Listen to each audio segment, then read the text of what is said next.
closer to the microphone so that you become more audible.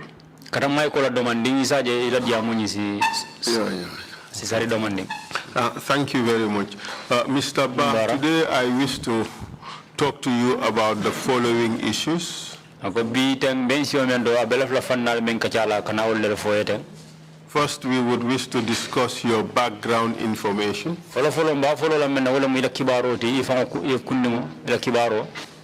So that we can know who you are as a person. We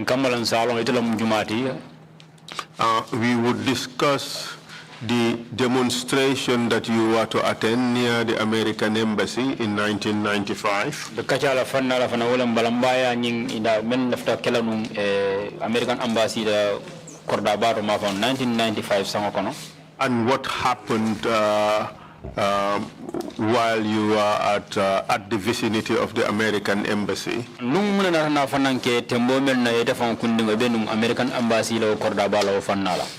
And your subsequent arrest and detention. We would also discuss your numerous encounters with the NIA.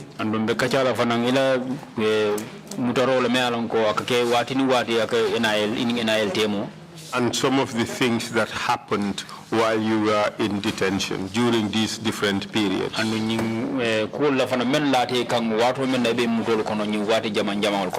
We would also talk about what happened to some of your properties while you were in detention.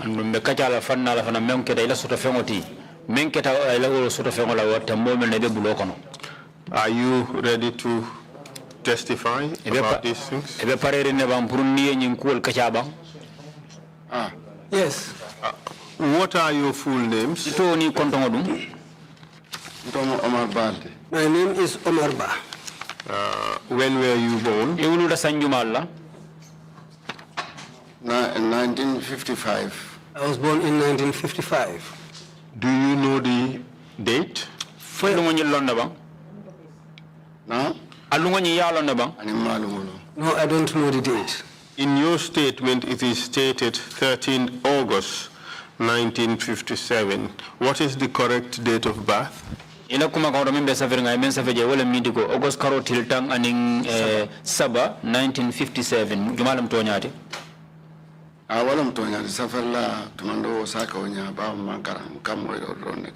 That might be the truth, because I haven't gone to school. I just listen. Maybe what is written is the truth. The thing is, the statement takeaways was not present when you were born.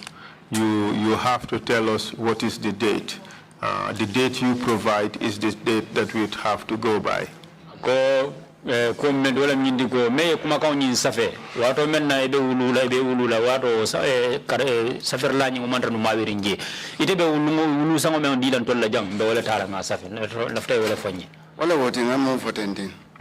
just what I have just mentioned. Which one? 1955 or 13 August 1957? For Juma killing 1955 bang for 1957 tambola. Whatever you decide to choose among these two is all okay with me. Do you have an idea which year it was, whether it was 1955 or it was 1957? Wait a follow kunna mirror joya mirror for isa hakilo say amutanola for 1955 lem for 1957 if I Johnny ya mirror ba for isa di non ba 55 lem komiko for isa lafinu katalaro kebriya ke 57. Well, I will say it is 1955. Maybe they would like to reduce it and write 57, but I stick by 1955. Well, we would not accept that reduction. We go with what you say. So it will be 1955. We agree on that? Go elako laf otalaro nyinde ndo tala silang ite sonna men wala min yemen di ndo tala wala 1955 bi sonda wala ba. Bismillah wala. Yes, that's it.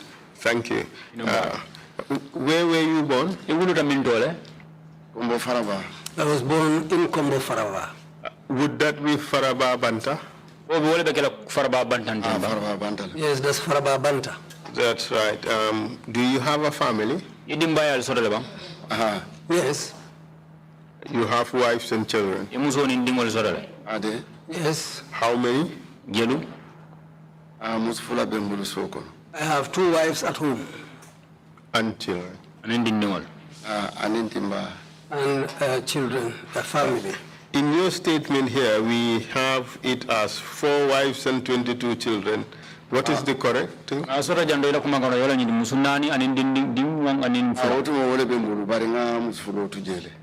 Yes, formerly I had that, but now I have left. I have left the others. I have 2 with me, but I have just got married recently to one in Brikama. That will make them 3, right? Yes, now it is 3. I had 4 before.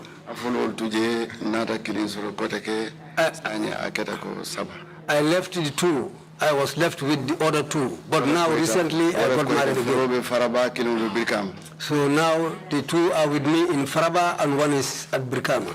And 22 children, correct? Yes. Oh, just for now? Yes, they are there. Those are the people there. Okay. And what do you do for a living? I am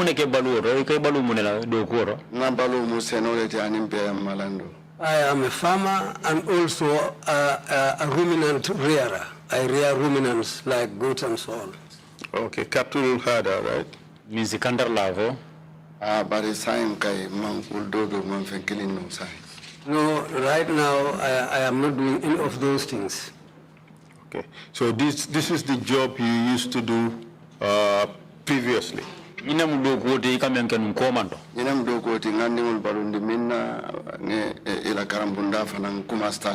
That's the job I was sustaining my family with, feeding my family, and that's the job I was able to get my sustenance to educate my children.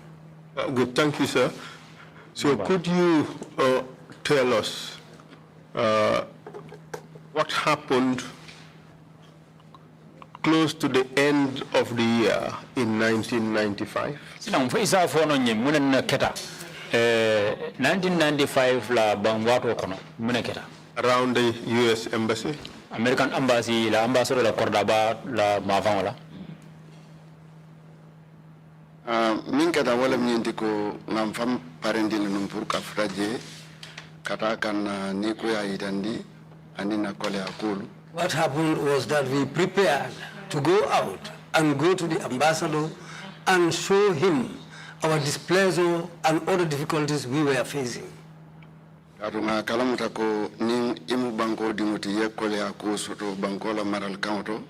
Because we understood that if you are a citizen and there are difficulties within your country, you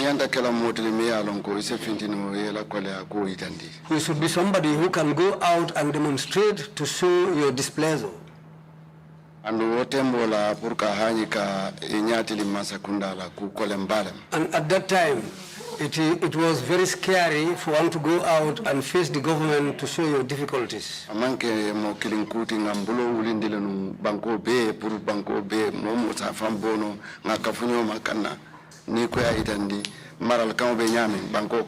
It was not a one-person affair.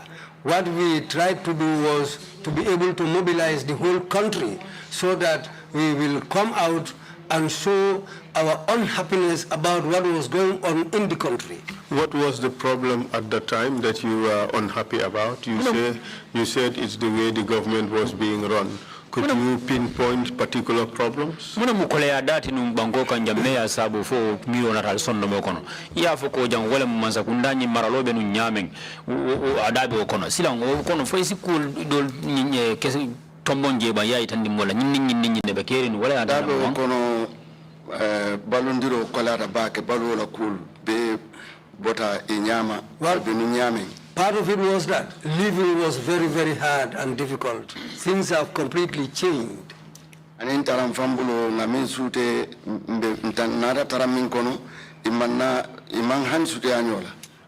also freedom. the freedom we were used to in the country was no longer the type of freedom we were living in. And this was soon after the coup d'etat of 1994. Andu nyinketa tariyari nge tembo mena coup d'etat botala 1994 coup d'etat nying botala. Yes. Was it also the case that you and your colleagues were against a military government? Fo abe ko kono fanango iteni mo nyolu alfana mu keta molle men yalonko almal la finu sojar masakundala. Yes. Could you tell us very briefly how you mobilized yourselves to go for this demonstration? Silang isa fono commission we alle alfam parendi no nyaadi le kalfam kafundi kan nyokan kata nyimbalamba yake ini mo nyolu kom man kafuno nyoma fam we were even unable to come together.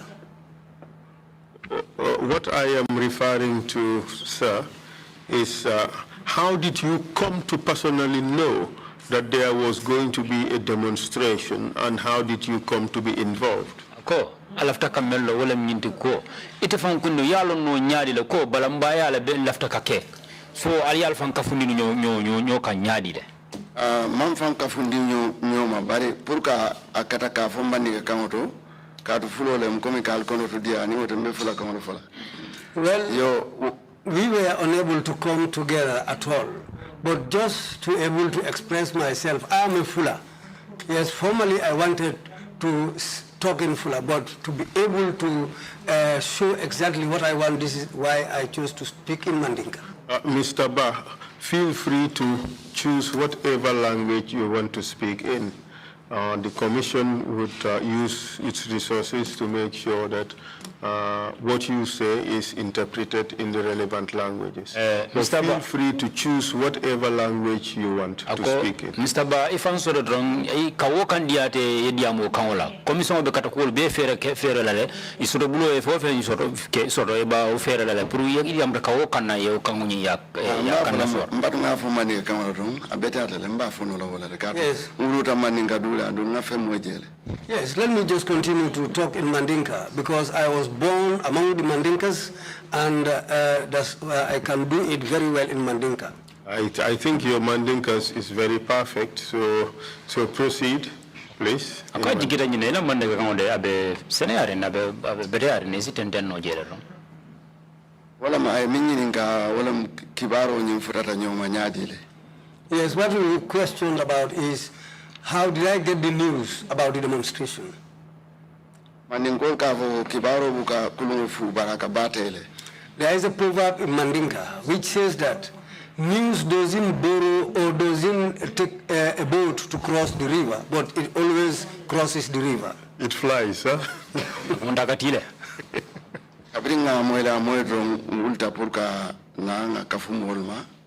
When we just had this information, I decided to get up and join other people so that we can continue with what we wanted to do. Can you tell us what you heard?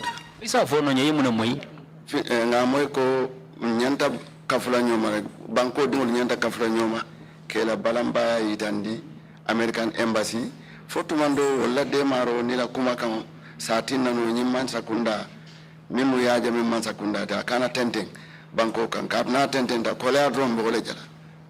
the information I had was that indigenes of the Gambia should come together and demonstrate to show their displeasure about what the government was doing, so that when we are able to reach the American ambassador and express our needs to him, with the stand of the American ambassador and his words, he might be able to change the government of that day so that we will get what we want in the country. I remember hearing him say, Yaya Jamela, which was Yaya Jame's government, which we didn't want to continue.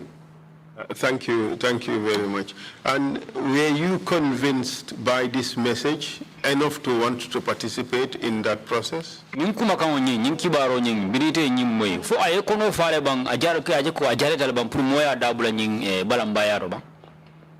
Pour atesa dabula nyimbalang bang. Pour ite fam kunno ye dabula ko ni ngono fo kabrin kibaro ni yamo ay kono fala bang yaje ko ajare tala pour ye dabula balamba ni to bang.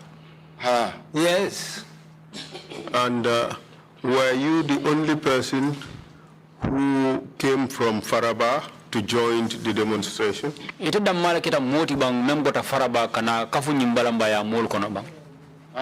Kabirin nata je ko ndamale nata ndamama moy bare min hanyita ka woli ka finti kana tumando wolu wala ndelem nata be kan fana mammoje ngamo kinne soto je ka fu ko buna kebe I was not nyo konto ngakonye ko ikata mi don ka mbita American embassy I was not the only one who had this news. But from Faraba, I was the only one who came out, and when I came to Brikama, I met with somebody called Bulakebe. After I discussed with him and exchanged greetings, he asked me where I was headed to. I explained this matter to him. He said, okay, I also want to take part in this demonstration. So let's go together. Proceed. And then? Tenten kaboro. American embassy. So I departed along with Bulakebe to come and go to the American embassy. Sutiara jela mbe futala fenke Human Rights Center. When we were coming on the way, when we reached the Human Rights Center, he told me, but I haven't seen people. I said to him, okay, let's alight from the vehicle. We haven't seen anybody, but maybe when we stand here, some people might meet us here, or we will see some people who will come and join us.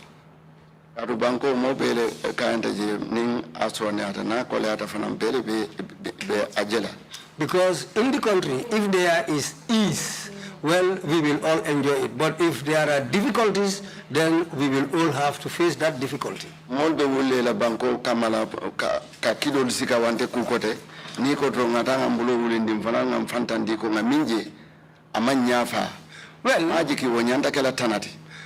in other countries, people have decided to take up guns.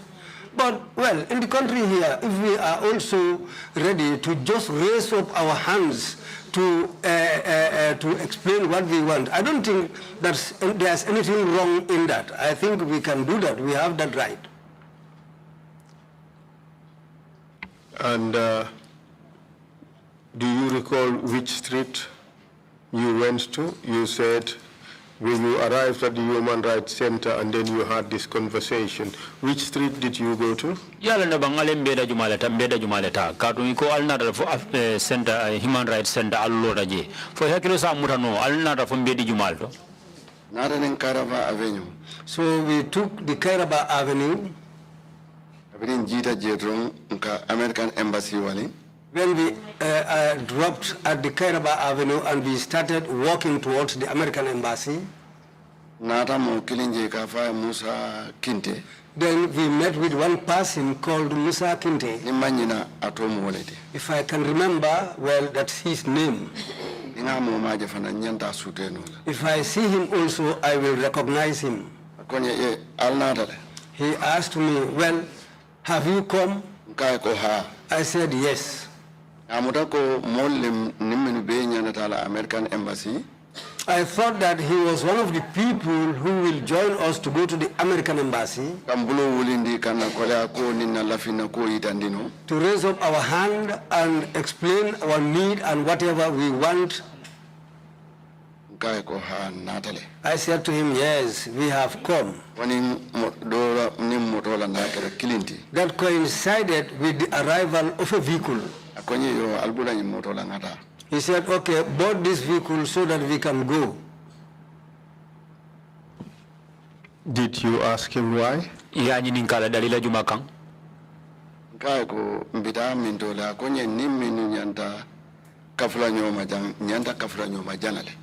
I asked him, where are we going to? He said to me, well, the other people who are supposed to join us are not here. It is there that we are going to meet them. I asked him. He said the people who should come and join us are there. Let's all go together so that we can join them. We are all facing the same issue. I asked him what? He said, aren't you here for the demonstration? I said to him, yes. He said, okay, then let's go. We boarded the vehicle. Myself and Buna Kebe. That's how we went till we reached the Kairaba station. Then I saw that the vehicle turned and went into the Kairaba station. When the vehicle just stopped, then I saw a lot of his people came around. I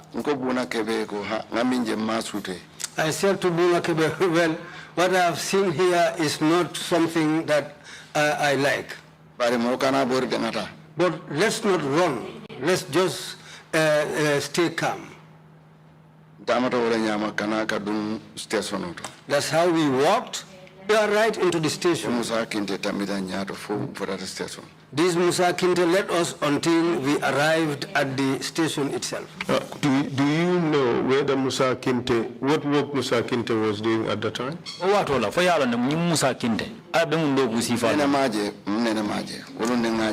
I never saw him before. That was the first day I set eyes on him. Did you come to learn what work he was doing? When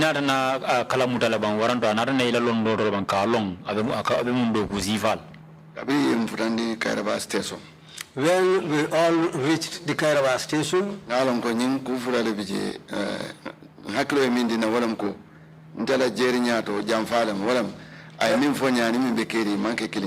when we reached there, I thought to myself, then here it must be two things. This is betrayal. It must be something else.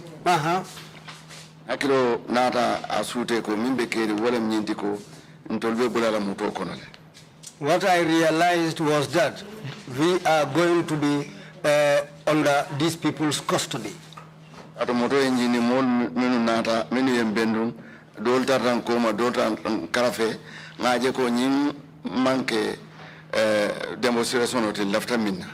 So when we arrived there, the people who came out to meet us around the vehicle, some were behind us, some were on the two sides of us.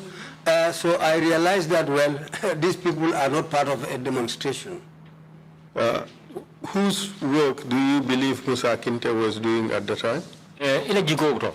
Musa Kinte atarta jumala ko keka. Yeah, Jamme. That's what I thought. Do you know which service he was working for at the time?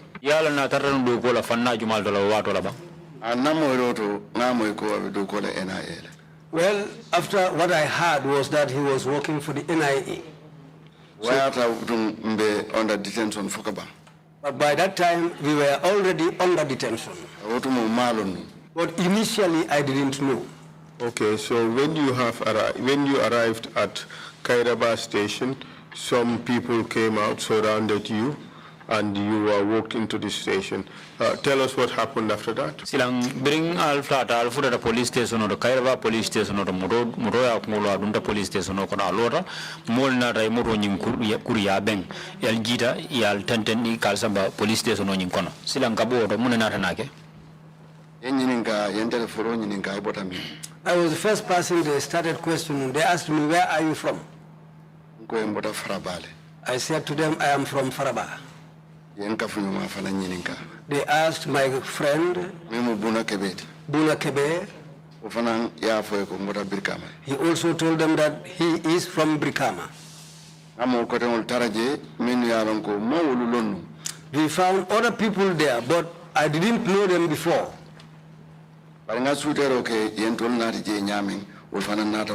But after looking around the environment, I realized that the way we were brought in is the same way that these people also were brought here. And then what happened after that? Okola inata ntambindi ila dinkirado de coma. Then that was the time they took us to another place behind. Would that be within the same premises? Police station station of Yes, inside the station there. Proceed. And then? Inata na feol kono jube. And they started checking our belongings. Momo yeviste ila feon fembe balaya be bondi. All of us were searched, and some of our belongings were taken away from us. At around what time was this? We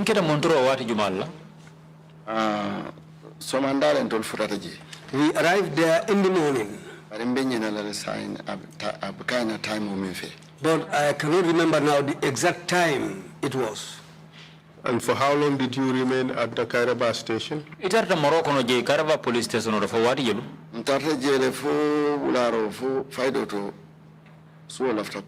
We were there till late in the evening until it was about to become dark. During this period, did you give a statement? When you tumble be for inarne yellow kumako di jeto ban safero ban. Jeto honey. No. Did they ask you any questions? Apart from where you lived and where you were coming from? Ning abota ibota mintola ndung besabata de mintola ning abota nyinin kar fulol. Nemmanyina o nyinin karo damma wala keje animfo kakumo min mandi antuloe. Apart from those two questions, if I can remember, that was the only questions they asked of, except for they went on saying things which I didn't like at all. It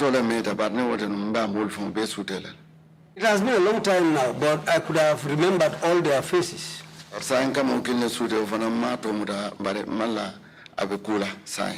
There is only one person I can remember, but right now I don't think he is doing anything.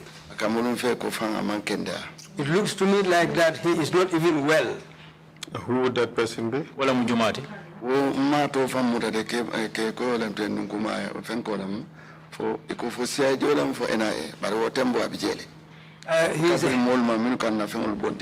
He is a hefty man and fair in complexion. He was part of the people who took our belongings from us.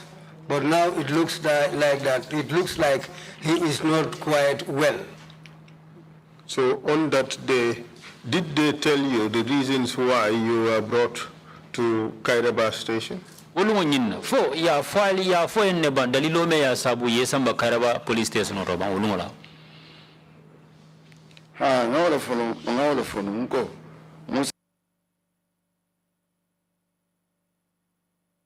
Takinte konye ko na mol nimminu nyanta benanun American embassy saying ata ibijana. Well, that is just what I said before, that Musa Kinte told us. The people we are supposed to join are just down there. Let's go there. This is how he took us along until we arrived at that point. Then after going inside, then we realized that no, this is different from our mission. The question I asked Mr. Ba is whether they told you the reasons why you were detained at the station. Ko ay menyininka wala mnyindiko. Fo yal ya fali na madalilo me ya sabu yal samba police station doje yal didi yal station kal sindiye. Woloto ima fanyi ya fanyi le ko dronko alnata minna ning Musa Kintele ko ako alnata minna. They didn't tell us anything at that point. It was only Musa Kinte who told us that the reason of your coming here is when we all join together, you will later know why we are here. All right. And then what happened after that? Then later on, we realized that we were under custody. When we were there until it started getting dark, then they brought a truck. At that point, a lot of people were arrested and brought to that place. They said, let us board that truck. We boarded the truck. He went to the Fajara barracks.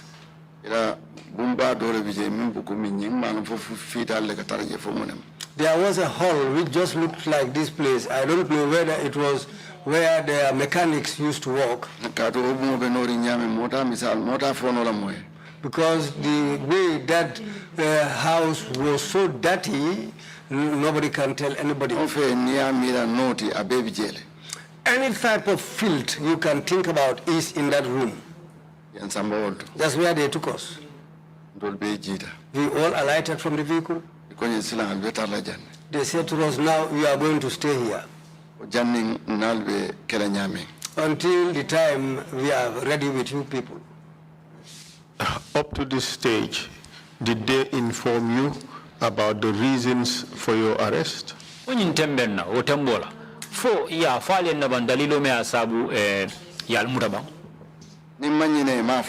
If I can remember, they didn't tell us anything. Did they question you about your reasons for leaving Faraba to come to Serekunda? Fo ye nyinin kala ban dalilo me ya sabu ibota Faraba kana Serekunda. Awdo fo nko Musa Kinte ya fonyele ko alnata minna ndol fana nka be wala kunna jang. Just as I alna lebula motola ngatanyola. Bilin tata nata je ko ndol fana nte nata je ko sa ndol be mutoko nale. Just as I said before, the only discussion we had was what I said with what I told Musa Kinte when he questioned me and said, yes, we are also here for the same purpose, but let's go together and join the people there.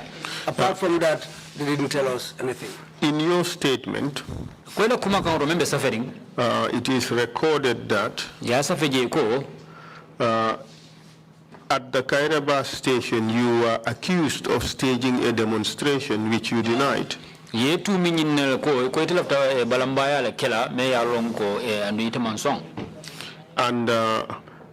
they insisted, and when you got fed up with the interrogation, you gave in and gave them the answer that they wanted.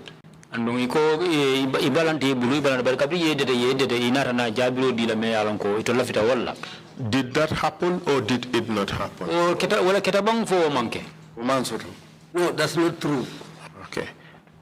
But then you were just lured to Kairaba station by Musa Kinte, and from there you were taken to Fajara barracks without being informed about the reasons for your arrest and detention. Amunta Musa Kinte ye tala dong ay nene ay samba Kairaba police station roje.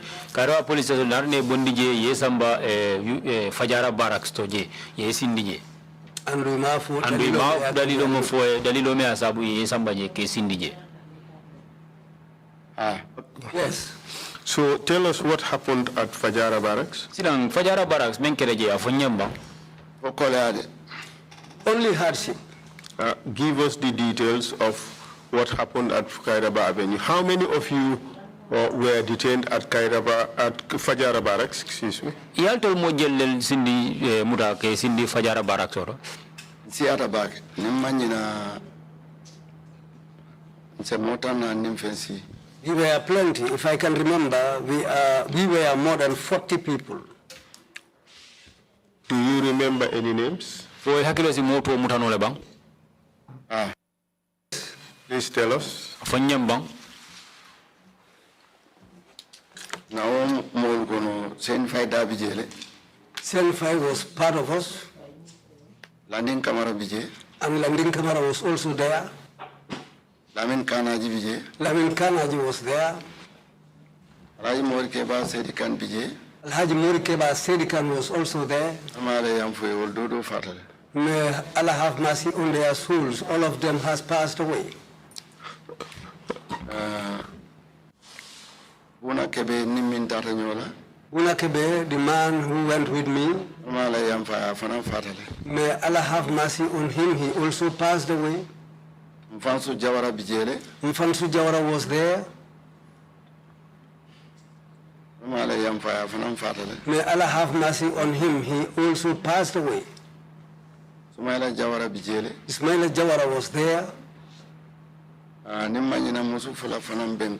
If I can remember, there were 2 women among us.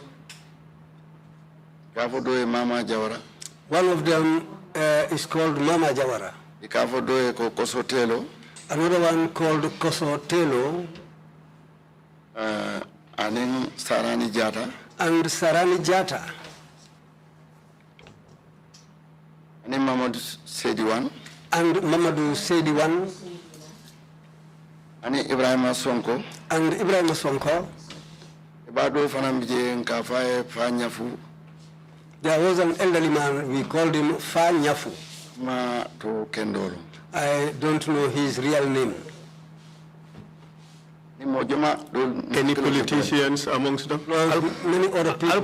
Politician or Balcono Jeleba? Inata Omar Oje Jallo Fananati Jele. Yes, later on Omar Oje Jallo was also brought in. And Mamadou Sediwan. Plus Mamadou Sediwan. MC Cham. MC Cham. And MC Cham. And also MC Cham. Wato untol mfutati je foga bayina ol fanan nati. Eni Njai. Njai konton tota jeba. Anen Usain Njai. And Usain Njai. But they came after our arrival. In total, how many were there? Abe kafunia kafunyoma imojallam. Ndai ko bulandino. Now I cannot remember the amount of people.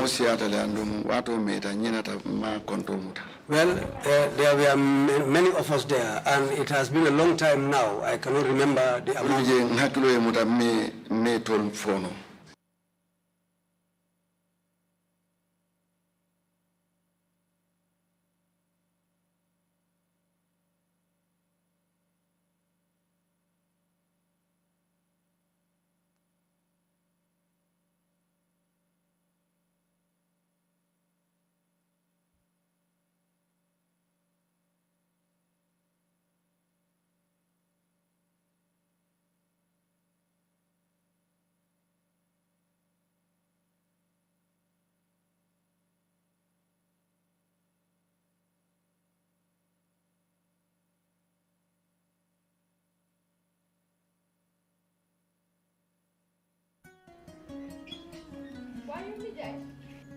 Kaas paw bi jeex na depuis démba xettali ma rek ni jaay nga jëndal ma kaas paw bala yére yi di wow dama passé fii amoo fi benn xaalis laa amut waaw may ma tuuti waaw Mamadou waaw ma ne dimbale ñu rek nga yónni ñu kaas paw léegi suñ kaas paw moo jeex depuis démb ok baax na waaye yow ni jaay jaaxle naa de yow Mamadou naka lam ñoo jëndalee kaas pawa te fekk mu ngi bitim réew ni jaay xanaa xamuloo ne ak balu waaye mën a nekk ci bitim réew mun naa yónnee njabootam kaas pawa ni ngay def yomb na da ngay log on to www.baluwo.com nga jëndee courant ci compagnie yi nga xam ne ñoo saytu wàllu courant ci dëkk yu mel ni Gambia Sénégal Mali Nigeria ak Sierra Leone.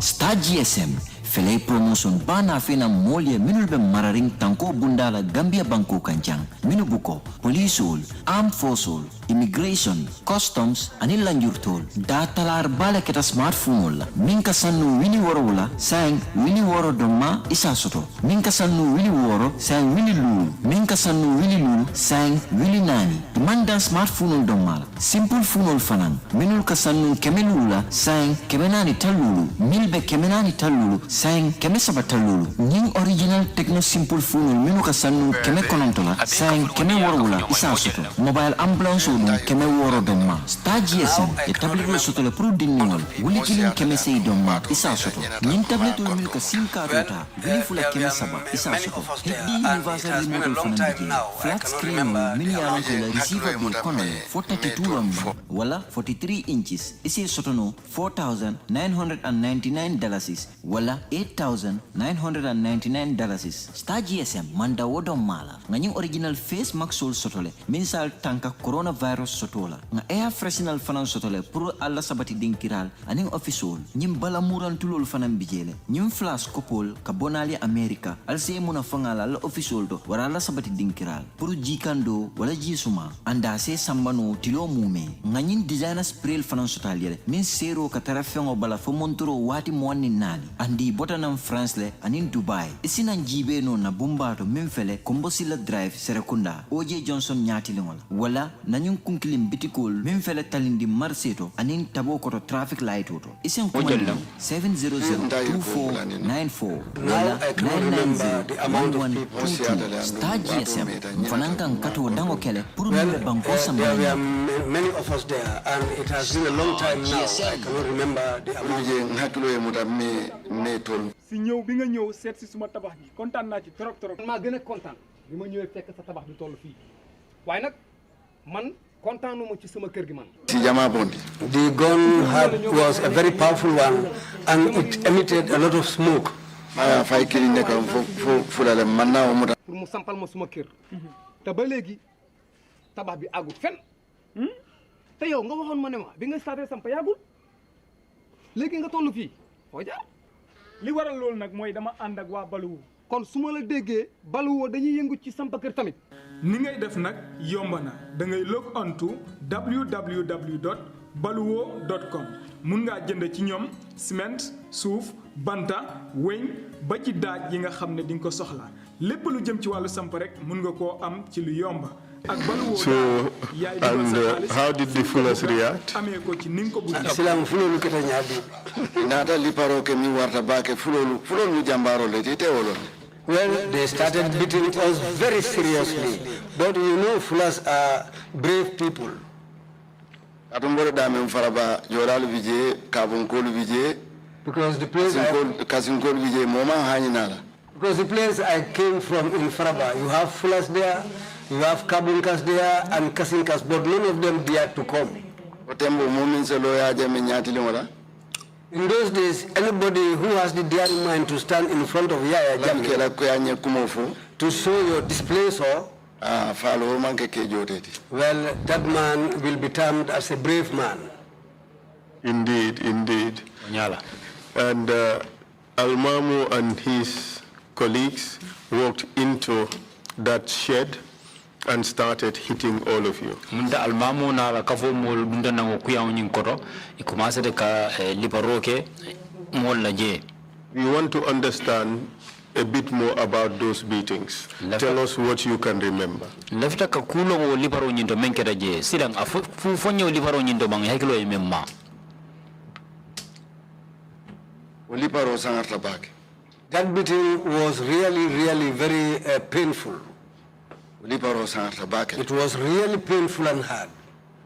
At that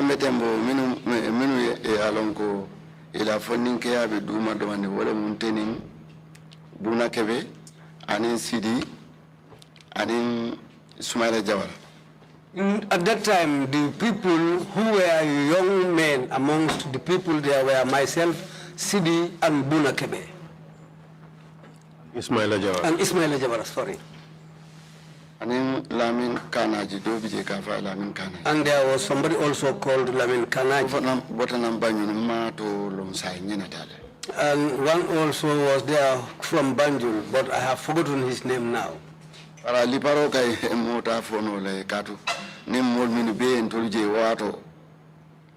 the beatings was really devastating. If anybody, those who saw us in those days,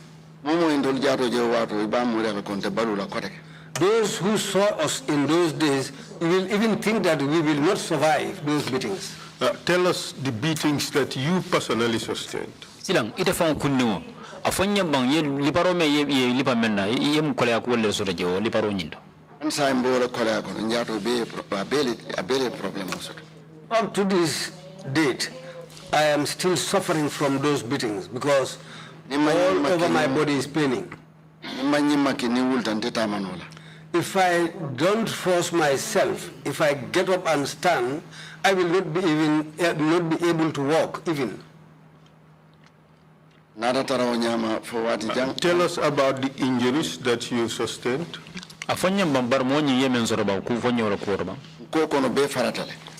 All my back was lacerated. It's just because how Allah created the human being. Allah is the only person who knows that. But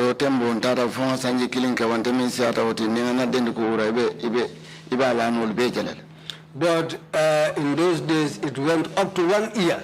If I take off my shirt, you will still see the marks on my body. How about the others, your fellow detainees? What kind of injuries did they sustain? Do kotangol du mimonyo do kotangol du men yalan ko ini bebe de do kono je maroko no je wol fanay mun barmasifa del soto wol be ko le ko kilimol le soto dimi kilimol le soto katum minu ka molli pamenula do bi je sojar do bi je fo mo kilim fo mo franga sojar do je ay babarol tamianu pero babala. Well, we all suffered the same fate because there was even one soldier who was beating people with a piece of wood which had nails on the head of the wood.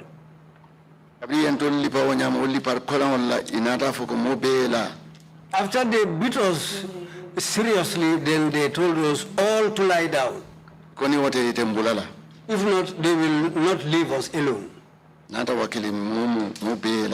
all agreed and lied down. Then we all lied down on the ground. And they started the beating, which was even worse than the first round. That man with the wood, which had nails on it, I can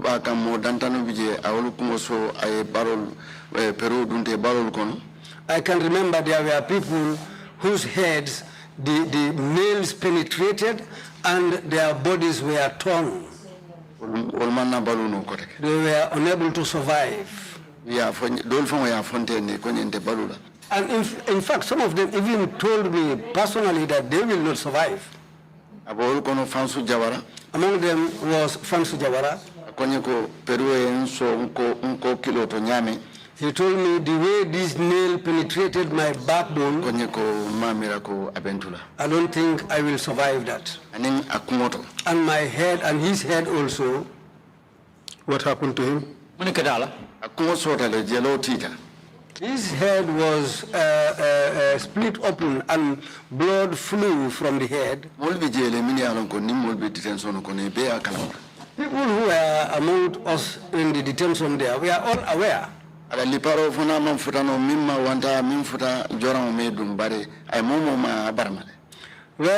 except for those he didn't beat, or somewhere there, his beatings didn't penetrate their skin. Those were the only people who were not injured, but all those he reached were all wounded. Lamin Kanaji also got his head split and his back was torn. May Allah have mercy on his soul and Alhaji Morikeba Sedikan. I am appealing to his relatives. I didn't even want to mention this. But as far as I am going to, what I'm saying should be very clear enough. If you join with somebody into something, don't leave anything behind. When the time for narration comes, you should say everything clearly. Alhaji Morikeba Sedikan, when he was beaten on his head, blood flew out of it. And his back, and many of the others there. In fact, some of them I have forgotten. You told us you were asked to lie on the floor, and all of you did. What, if anything, did they do to you whilst you and your colleagues were lying on the floor?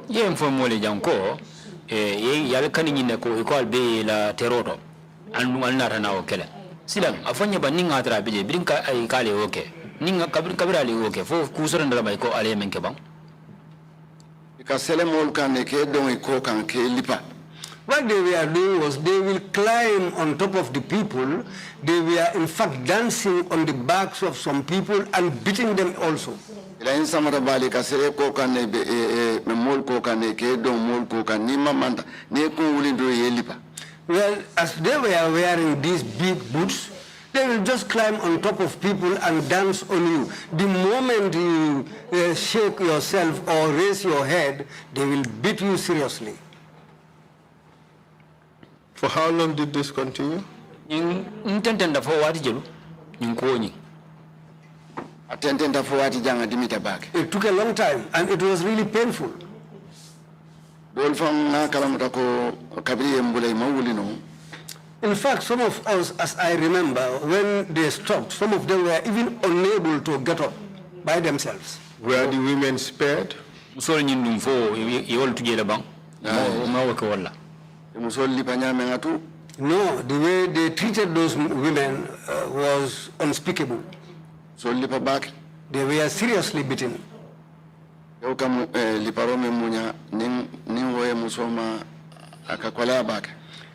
beating that a man can bear, well, the same type of beating you do to a woman, well, it will be really devastating. After that beating, what happened?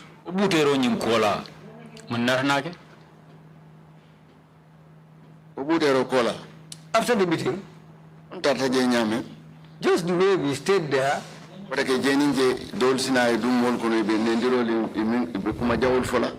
time and time, some of them will come and go inside our group and they will start abusing and insulting us. When they came back at another time, Hussein Njai and MC Cham, and Ismaila Jawara, and OJ Jallo, and myself, they called us and took us out of that group and they took us aside and we were seriously beaten again. Beating which was very painful.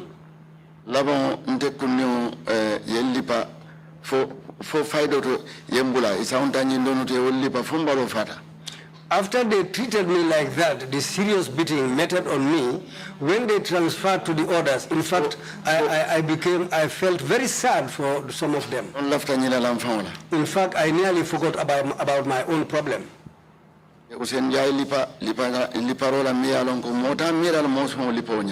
They beat Hussein Njai in a way which nobody will think a human being will treat your fellow human being like that. MC Cham bole nyama. That's likewise MC Cham. OJ Jallo bole nyama. Likewise OJ Jallo.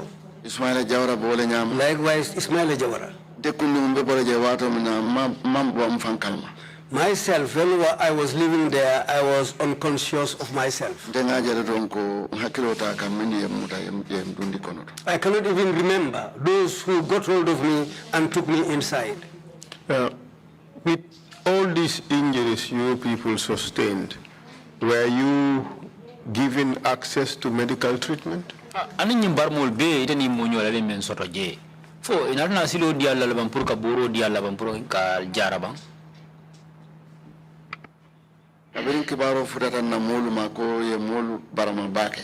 Well, our people got the news that we were seriously injured.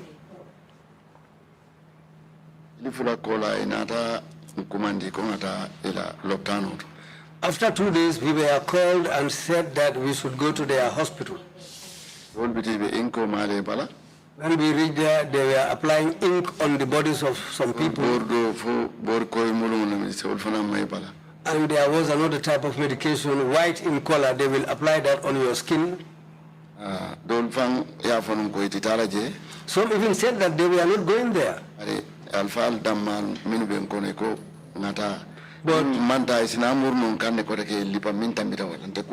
But the elderly among us just said, okay, they advised us, let's all go, because if we don't go, they might come back again and start beating us again. Nata wakilin data ikaboro mambala. Then we all agreed and went and they started applying these medications on our body.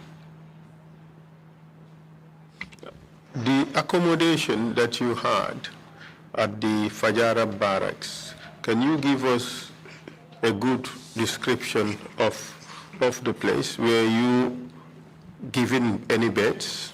Giarome ya kala Fajara barracks. Fo isi jela alhalo Kenya nyintandi nyino. Fo ye laran di alnalabang. Hani laran killing. Even a single bed. Hani baso wante fenkote hani feng. Even a mat or anything else. If I can remember, we spent 3 to 4 months there. We didn't even set eyes on things like that. What were you sleeping? We were lying down on bare cement. Were you given any blankets? They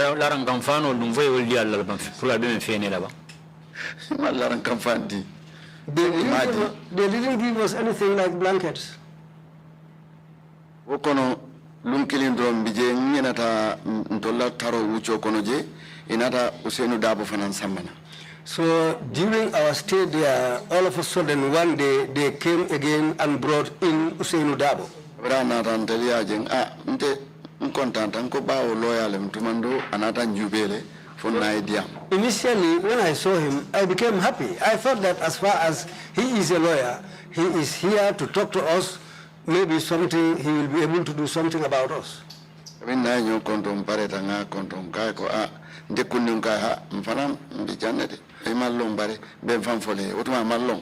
After we exchanged greetings, I said to him, well, I am also here. Maybe you don't know me, but I will explain myself to you.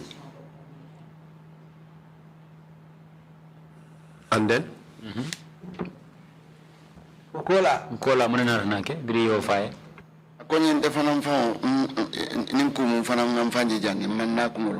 That's the time he told me, well, me myself also, I just saw myself here. I don't even know why I am here. So all of you remained detained in that place? Were you allowed to shower? We were not allowed. We stayed there like that and we became so dirty that the shirts we were wearing started tearing apart on our bodies. How about use of toilet facilities? Well,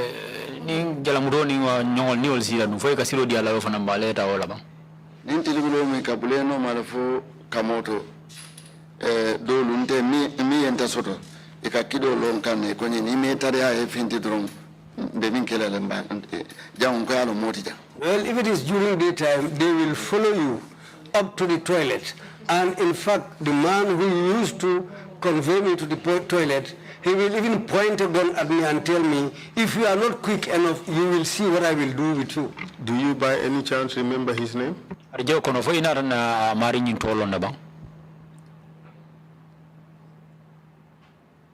Huh? Hakilo mamari tumuta.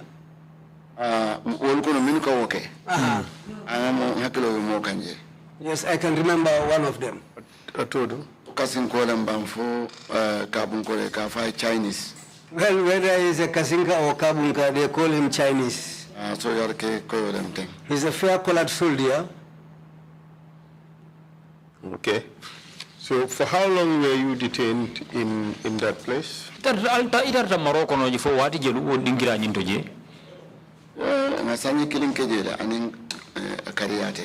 We spent 1 year plus some months at that place.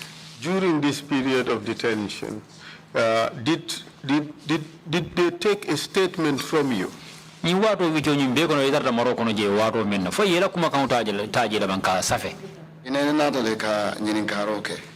once came there to ask people. As for me, as far as we were not all together at one place, as for me, what they asked me about was, they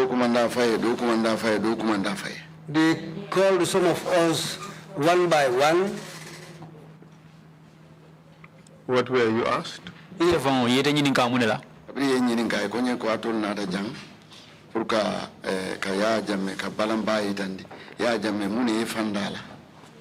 the question the man posed to me was that you people came here to demonstrate and show your displeasure to Yaya Jammeh. Why don't you want Yaya Jammeh?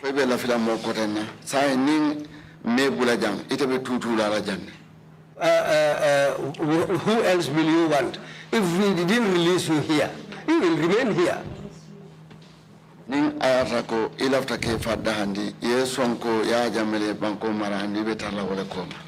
If you want to have peace, you have to agree that Yaya Jammeh is the leader of this country and you have to stay behind him. I said, well, I want to be released. But to be behind Yaya Jammeh, I don't want to be there. Billahi, that's what I said. Wallahi, that's what I said. He said, I said yes. He said to me, then we know how to deal with you. I said, it's okay. Then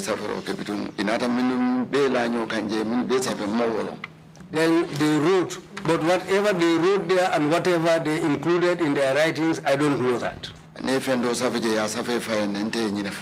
But this is what I said. If they wrote something else, I don't know. But this, what I said here, is what I told the man. And eventually, what happened to your case? Ko ni nyala bang wala case ni mana na kala.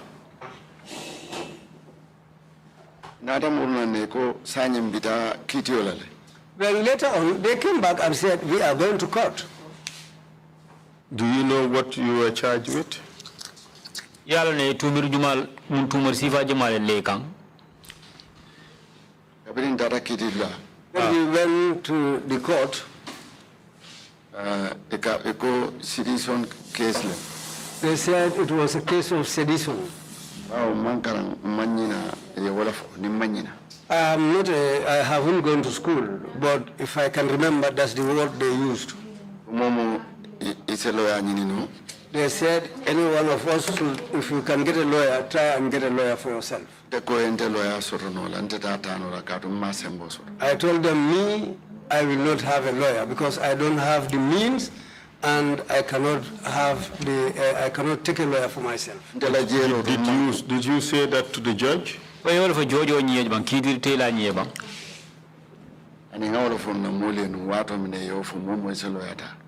This is what I told my people, because they stood and said every one of us should acquire the services of a lawyer. And this case, did it go ahead? Did it proceed? In case for another Yes, the case proceeded. And how did it end?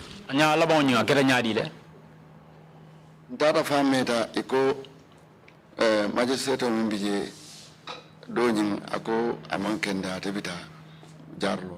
after some time in the case, there was a magistrate who said he was not well. He has to leave and go and seek for treatment. If I can remember, another one came. He said, let them bring us. Then when that started, sometimes we will come just once in a month.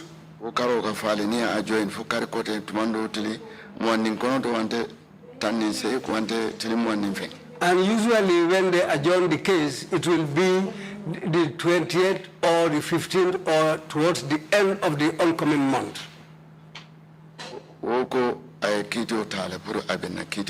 But he was the man who said he is going to do our trial. I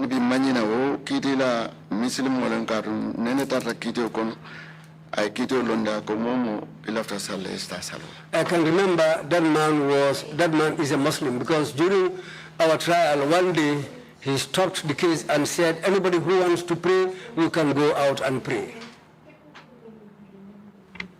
And during this period, were you granted any bail? in case you which on bake on a cabri is a makiti la fo. In a bill dealer. And I kito join Biraba join na konin tada. Momo silang is a mako yeku is a lafon dealer. Then one day he adjourned the case and said he is going to leave us. But anyone who goes, you can take bath and change your clothing. Proceed.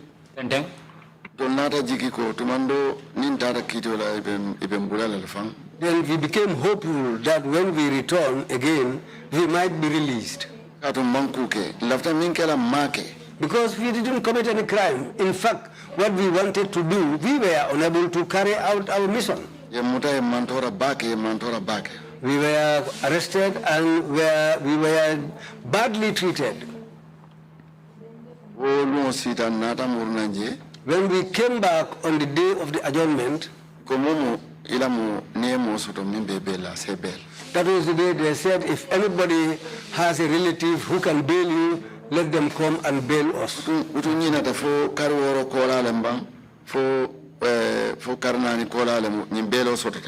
I cannot remember whether it was after 4 or 6 months that this bail was available. We were bailed that morning. I can say it was around 2 p.m. in the afternoon.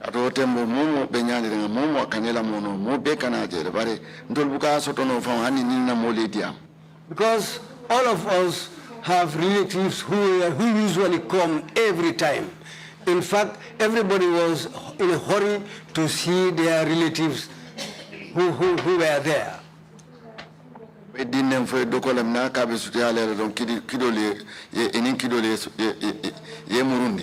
Whether it's your son or a brother or whatever relative who wants to come and reach you, they will just get up and turn them back. And they were always having guns. And tell us, and you were eventually bailed on that day.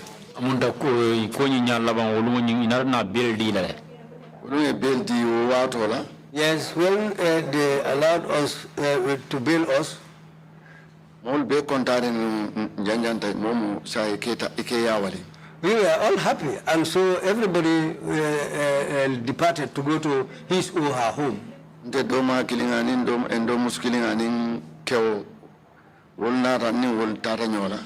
My brother and sister came, and I left and went along with them. When we reached Serakunda,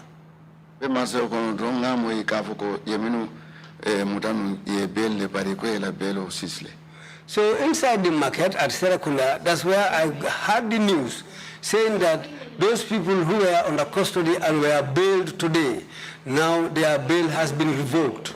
Did they say who revoked the bail? Now? Ya fali na banjumale ni bail ni talbulu. Ya fanya tena ronko alla bail ya sisle. We were just informed that our bail was seized. What did you do as a result of this information? Yemune ke biriye nyin kibaro nyin mai. Murtana ndo manyol mo fulo be dame nko ko sanyin atole ta mbal tara sokono la tolu mala finale tanyola mbe munya la fo fitiro ngana. When I heard this news, I came back to where my brother and sister were sitting down. So when I reached them, I told them, now you two people can go home. I don't want to go along with you. Go home. I will wait until when it is about to get dark, then I'll come home. And then? Biro borala, biro foe mune knatnake. Doma do tata domandi marso kona loke fenesa na nata afana ya moya nata kumandi karla konyeko. Baringa kumale moyeko. One of my brothers went up to a point in the market. He wanted to buy something. I think that's where he also had this news. He came back to me and said, well, I've had some news. I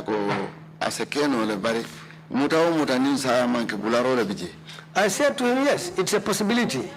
But every arrest, whatever happens, if you don't die during the course of your arrest, one day you will be free. Then I told him, don't inform my sister about this. Kaya ko nana nga adendending kaya ko iti se yefere ke ina etanyola. I took him aside. I told him, now you can go home. Try and talk to her nicely and take her along with you and go home. I will come and tell her that I'll be returning at night. I'll say, go home. They weren't happy. Did they leave? Yes, they left. My younger brother, he came back to me and said to me, don't you hope that we will go and set up another plan? I said, no. Just go along with sister. Then I set up a plan and they left. And what did you do after that? I went to the Serekunda police station. After I arrived there, I greeted them. I told them, I've heard that those of us who were arrested, they decided to revoke our bail. I cannot remember the person I found there that day. I told him, look at me, I am one of those people who were arrested. Then they told me to go and sit behind the counter. That's where I sat down. I had them talking with other people, their people. Just in a short time, some other people were brought to the station.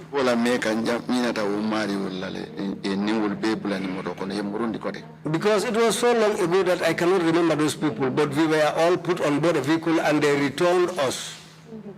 And we were taken back to the Fajara barracks. And this time round, for how long did you remain at Fajara barracks? Fajara barracks.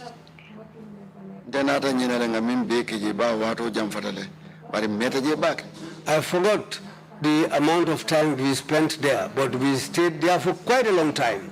On the second instance, were you tortured?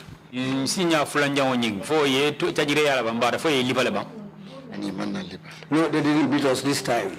How about your living conditions in that shed at Fajara barracks? Did it improve?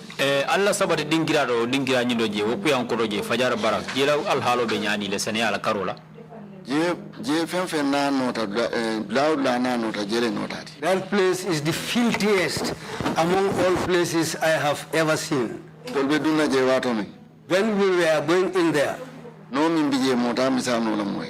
amount of filth in that house, nobody can explain to anybody.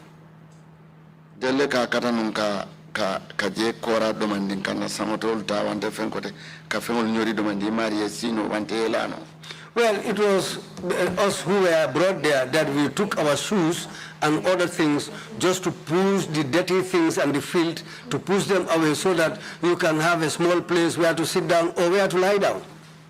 You mentioned a light-skinned person at Fajara barracks. Do you recall his name? Moment na kumo fu Fajara barracks iko memu moti menjato koita. Fo ina ta tolo ne ba.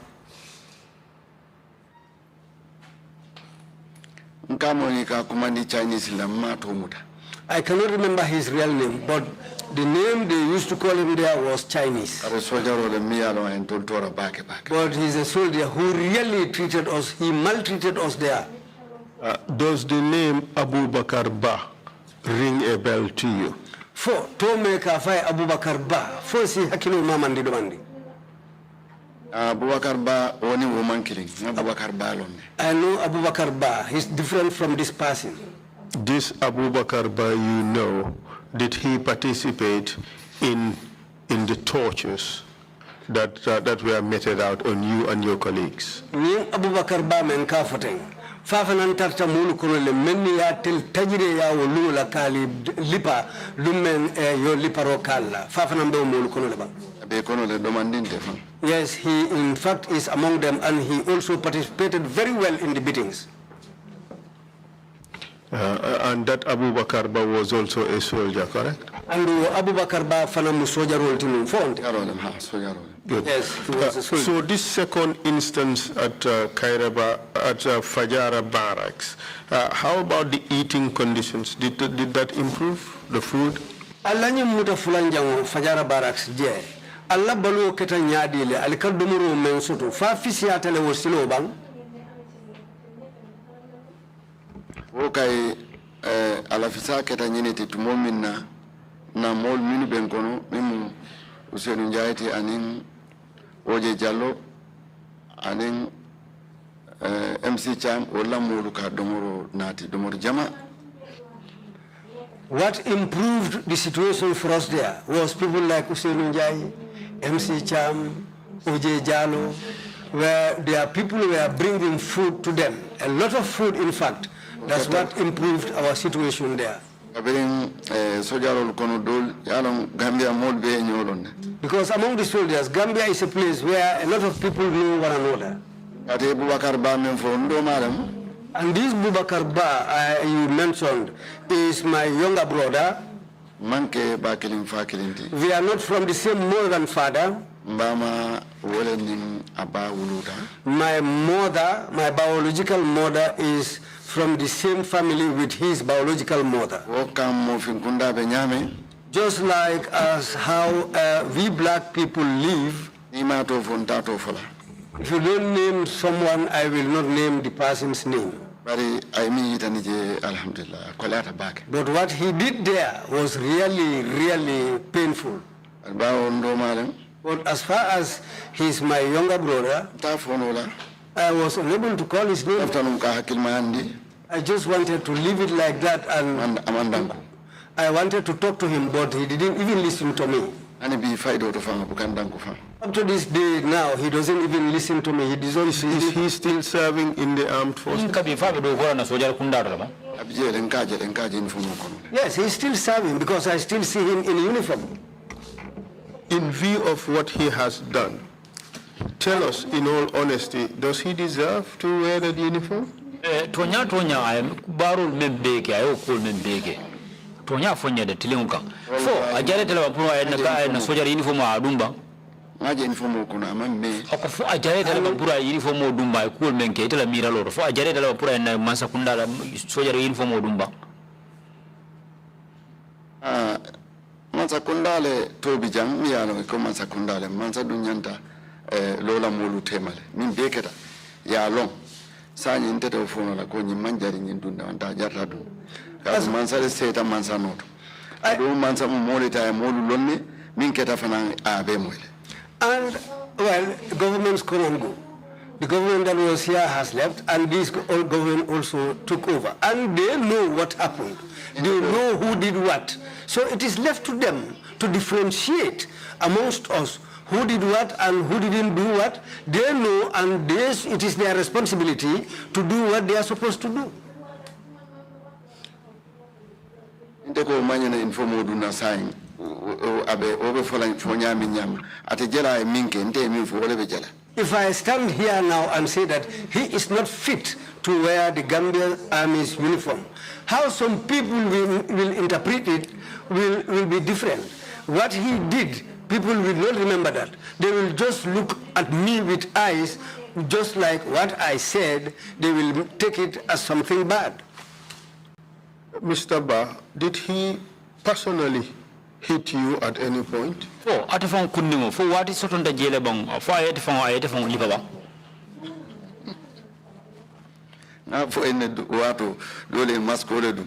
I said to you at the time of the beating, some of them were wearing masks. Alhamdulillah. I later came to discover that he was among the people who were beating. But really, huh?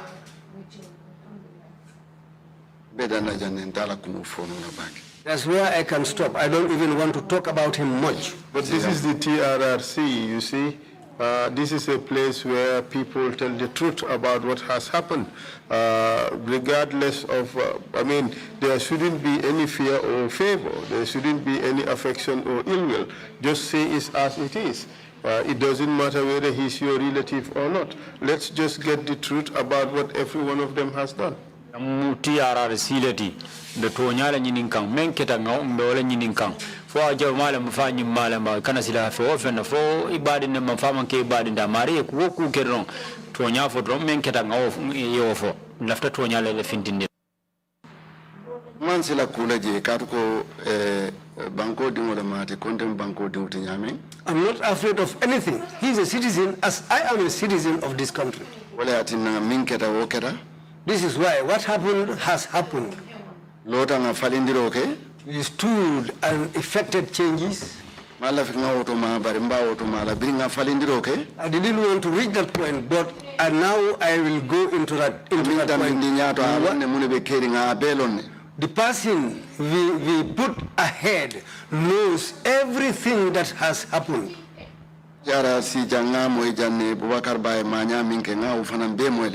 At the TRRC here, previous witnesses said what Boubacar Ba has done. I heard it. And this is something true because I witnessed it.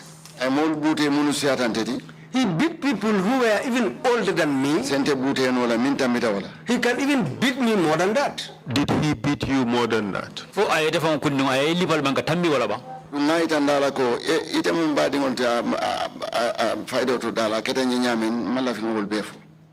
And in fact, I put it to him that I am your relative, but the behavior he did after I told him this is something that I don't want to talk about.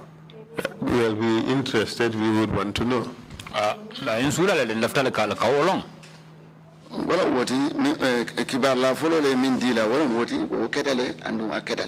Yes, that's what just the previous witnesses said. Yes, just as the previous witnesses said. Yes, he was among the people who seriously beat people. And I even heard that OJ said it was this same person who wounded him in his eye, which resulted in the defect of his eye. And I was present. I witnessed it. It's the same person who did it. Thank you very much.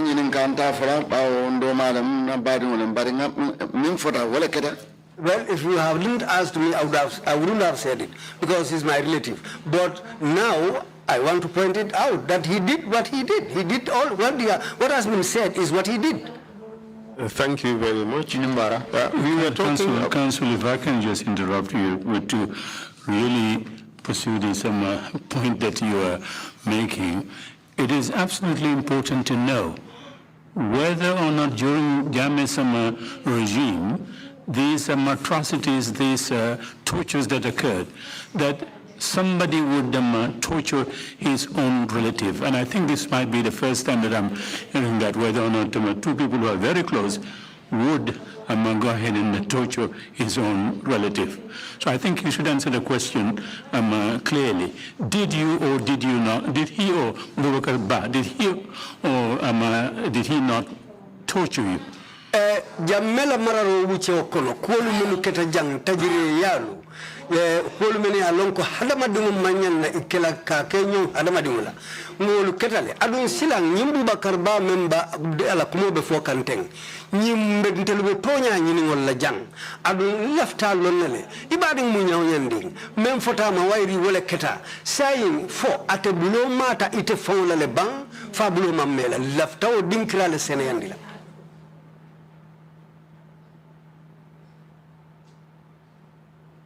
Faham back. Ibanje faham. Ani. Ako. Aye lipale for America. Ndewala manko. Lipar lal siatale. Jama bi jang mawulu mbelom fan. There were many people who were beating, and I don't know all of them. Be liparo minke kan wato. When the time they were beating us, lal siata bakele mamumu. There were many of them, and there were many of them whom I cannot recognize, and I don't know them. Really, I know him personally. He's my younger brother. He might beat me, which I cannot remember now.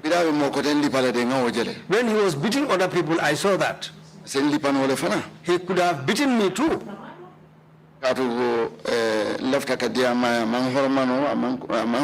Because I even wanted to talk to him, but he didn't even want to listen to me. Huh? Because we are bloodly related. I left him. Counsel, please continue. Sorry. Thank you very much. I think that's an answer. At some point we talked about the food, but in the first instance of your detention, who provided food? The first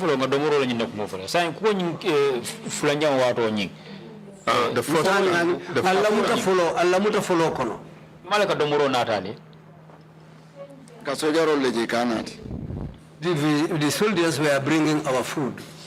Was it sufficient?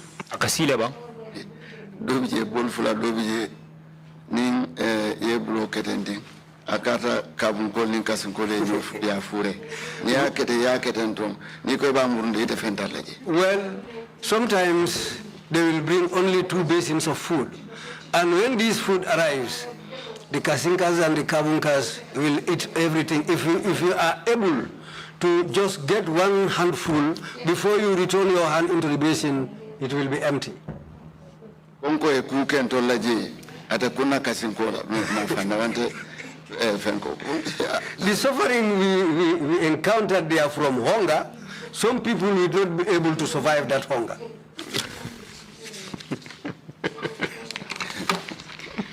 Okay.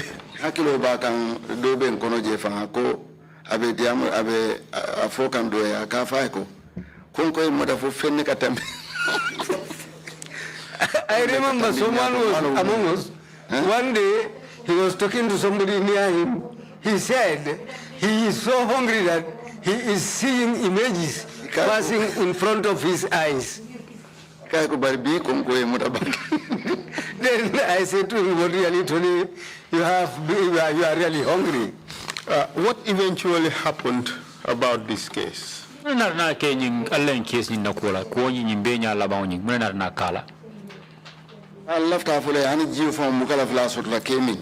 I wanted also to add, sometimes even water to drink, we don't even get water to drink.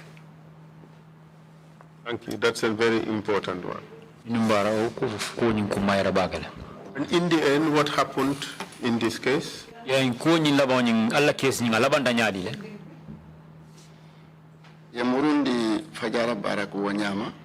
we were returned to the Fajara barracks like that, we were there for quite a long time.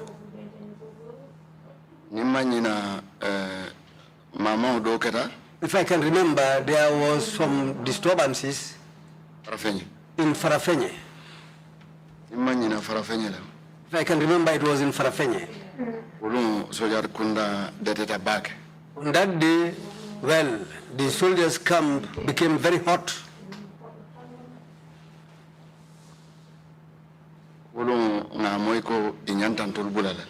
That day, I heard that we were supposed to be released.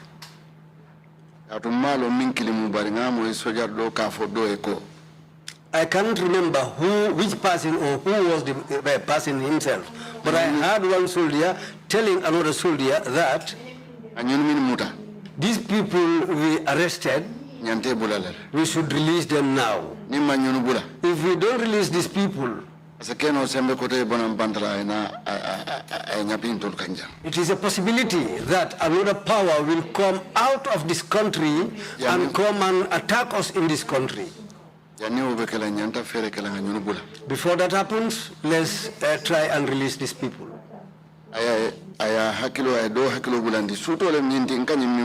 This happened at night, what I'm saying right now. I was not sleeping, but this discussion was between 2 soldiers who were guarding us there.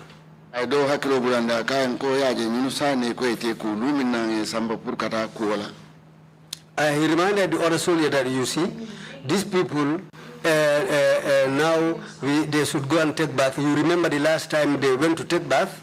He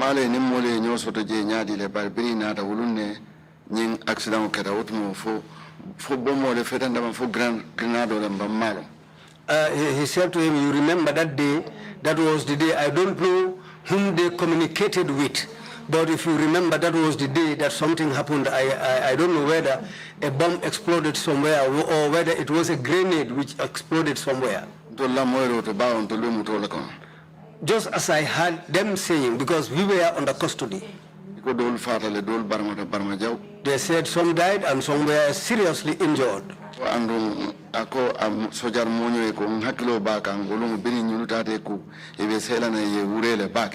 And I remember that day when these people went to take bath, on their way, some of them were even shouting on them. And that happened. When we went to take bath, on our way coming back, some of them were shouting on us. Some of them, in fact, were insulting us. Very serious insults, very nasty insults. Then when we returned back to our place where we were kept, they were preparing to go outside. I don't know what they were supposed to do out.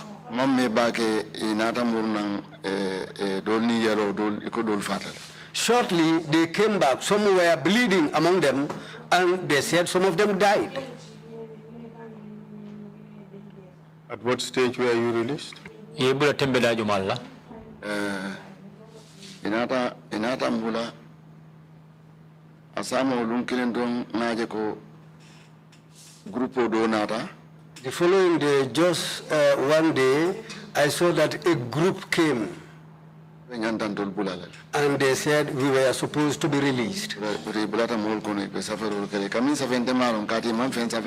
Then, and they came amongst us, they were writing, talking to some people, but as for me, they didn't write anything for me. I didn't write anything with anybody. Nobody asked me, and I didn't ask anybody for anything for anybody to write anything for me. So one of my brothers brought some of my things. Now domani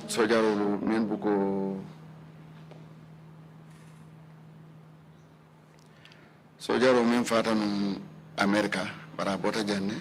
A soldier died in America who left here. I forgot his name. Bajinka. He's called Bajinka. Khalifa Bajinka?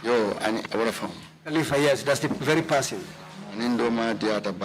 He was very, very friendly with my younger brother.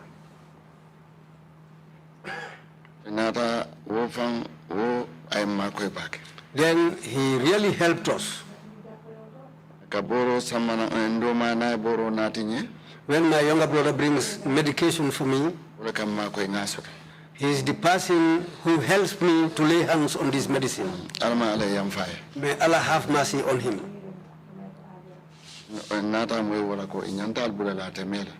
Is the person who gave me the news that very soon you people will be released. They brought us our belongings and we changed our clothes. And they said we should go home because they are going to release us. That's how we left that place.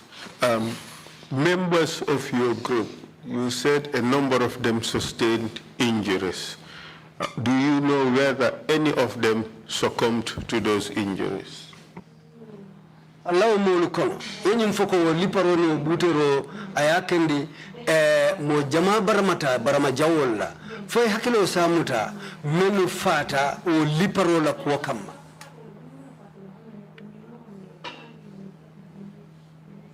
No dol fo janne kato ya fole ya fonte kundi wenne ko ni liparo de mala sentu.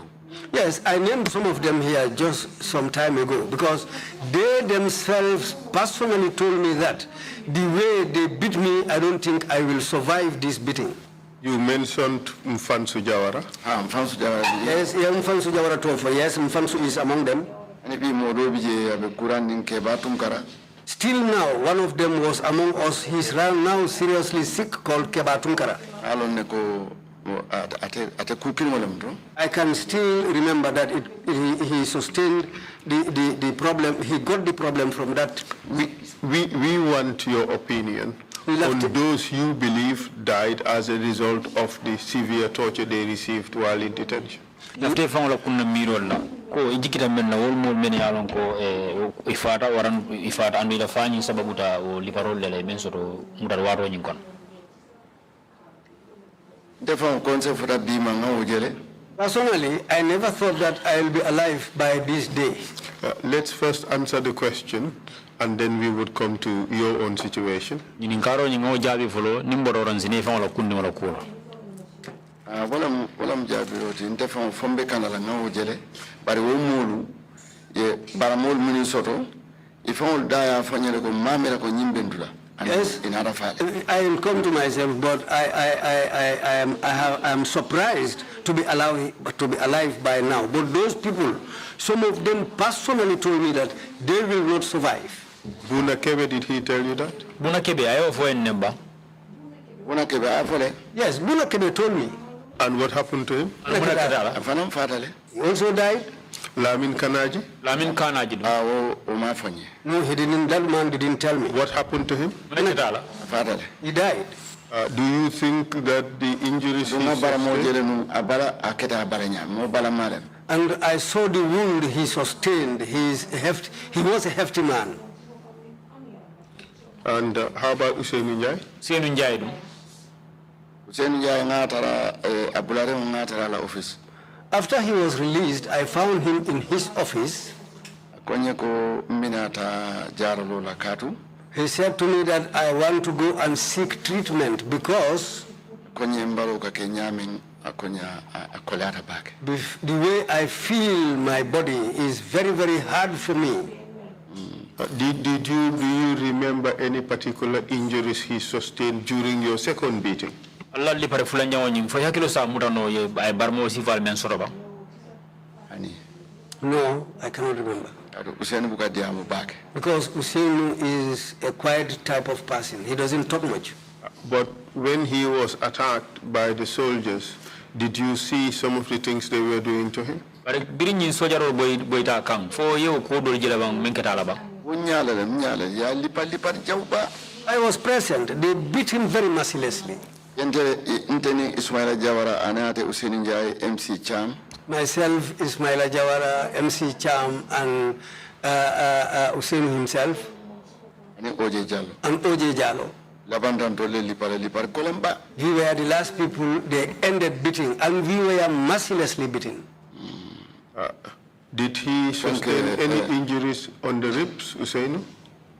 Zeno dum atoto fana na barmol sore akarakulol do fana na barmol sore karakulol to akoto drape on his ribs, on his back, and many areas of his body sustained injuries.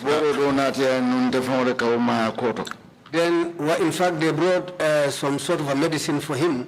I personally rubbed that medicine on his back. Okay, let's move on. After you were released this time around, Alhaji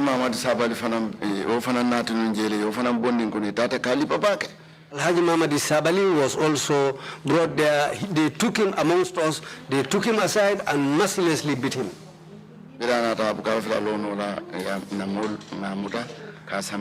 When he came back, he was even unable to stand by himself. Our people caught him and took him away.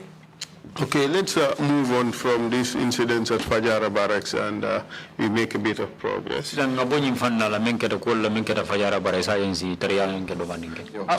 After you were released, did you personally have to seek for medical attention?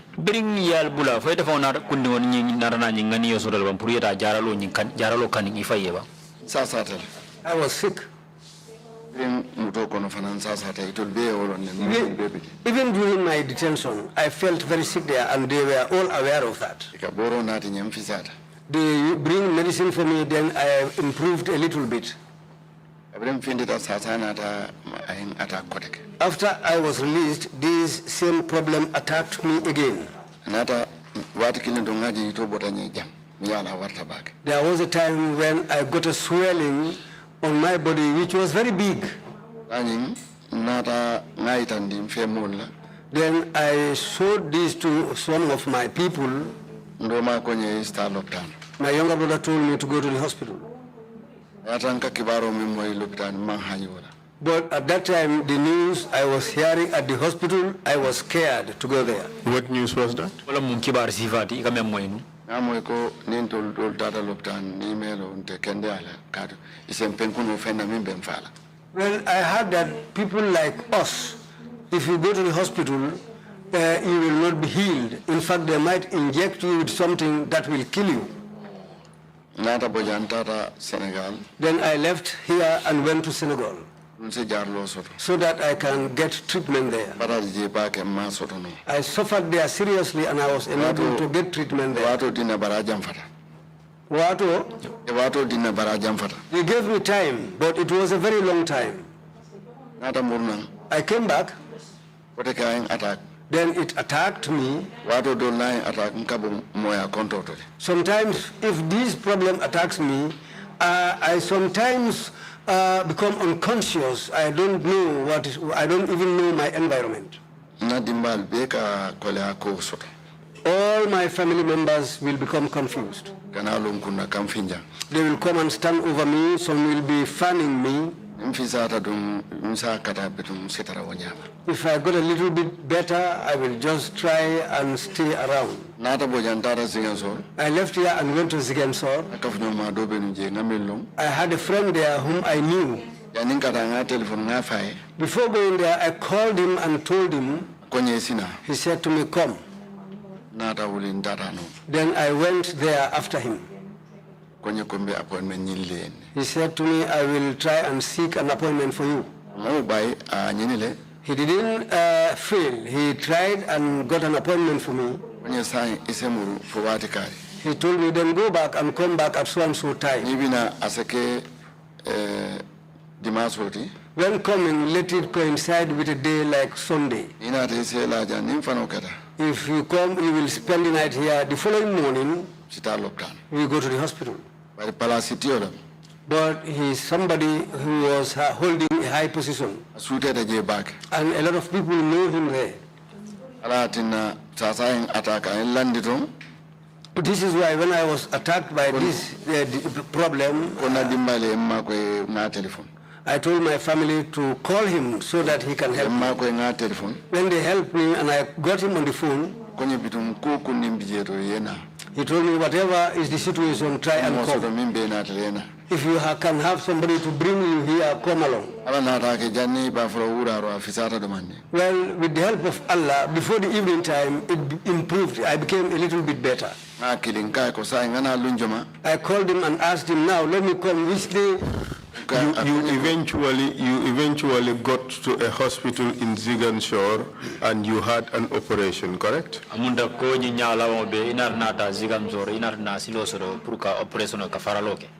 Yes.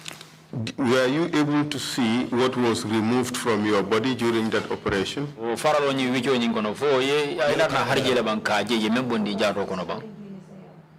Otumumbe damento mbuka jero keno ba mbuka fon dankenano bake bari kabriya bondi yake fenne kono mimbuko bolinde mulum. Well, at that time, I cannot recognize anything. I was not seriously conscious. But when it was taken out of my body, they placed in something like a small basin. Nyabara bondi ka keje ka biti afintele. I can see that when they took it out and put it in that basin, it's something which was black.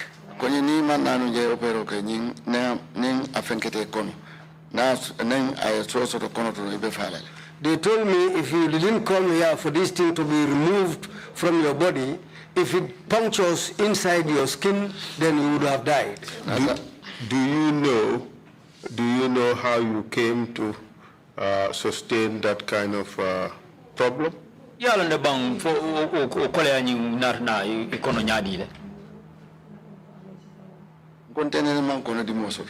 Me, I never suffered from stomach ails. Well,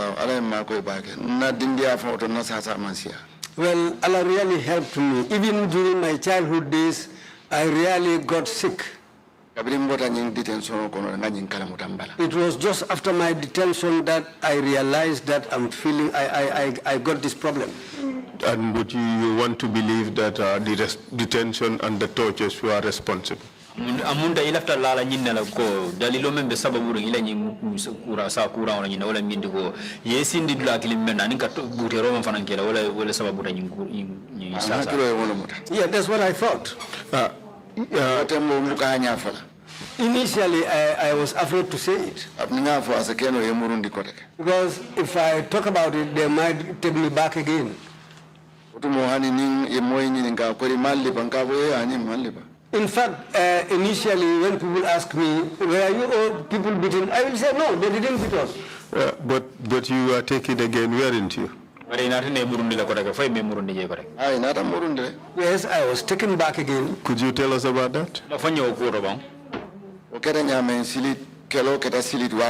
That happened like there was fighting in Silit. Jolas and other relatives were running, coming to. Because personally, I remember there was a day.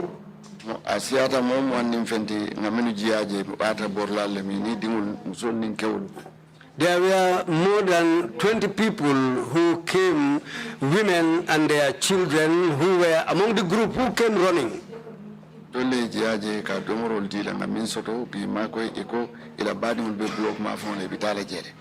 hosted them, and they said they had relatives around block, and that's the area they wanted to go and visit. Then afterwards, they left and went. And after that, the alkali at Duasu, he came to me and said to me, then we have received some people who were running, and they are from Casamas. And they are relatives of you people, they are Fullers. The person came with his or her children, 9 of them, plus 2 of his younger brothers who were grown-up males that he came along with, plus 2 of his wives. But he was able to pack all of his things, his farming implements. He was able to collect his goods and other ruminants together. He came to our place. Duasu. But we were afraid that rebels might follow them there. If we can do it, because we recognize each other,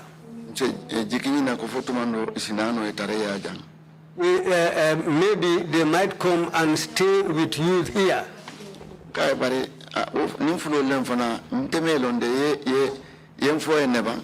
I asked him, well, maybe if they are Fullers, I don't know them, but did they talk about me to you? He said, no, these people are people running away from fighting. They ran away from. Then I hoped on you so that you can bring them to a place here for them to stay here. I said, okay. Then that's where I was until they came. They themselves came along with the alkali of Duasu. May Allah have mercy on him because he has passed away. They arrived in the evening. Around 5 This was around 5 p.m. They narrated their mission. They told me everything just like this. I said, is that it? They said yes. I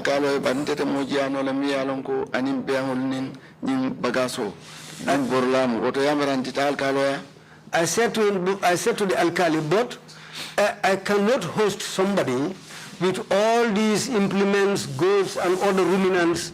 Well, I think the best thing is for us to go to the alkali. You mean the chef or the alkali? The chef or the alkali? The alkali. Okay, proceed. He said to me, okay, host them, then we go to the alkali. Then myself and the alkali, the Duasu alkali and our and the man himself, we went together to our alkali. Tanin karaje nkai ko inata na nya dilla ko riman na ningulo kono la ko hani inata ni manasilola akonya ndunga kaito solule fana. Before we left, I asked him, how did you come here? Did you come through the bush or what? He said, no, I came by the main way, and I have also got some documents with me. Before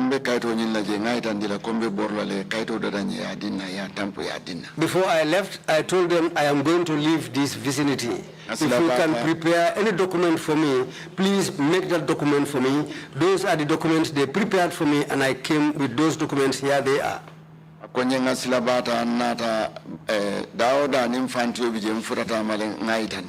I took the main road, I didn't hide, and I came by the main road. Anywhere where you have these uniformed people, I have gone to them and have shown them this document. When I was crossing the border at Diboro, I went to the police station there, and here is the document. They themselves also stamped this document. Because they agreed for me to come into the Gambia. And here is also the stamp of the alkali. I said, okay, where is the document? He gave me the document. I said, I didn't go to school, but let's go. We went to our village alkali. We narrated our story to him. I showed him the document.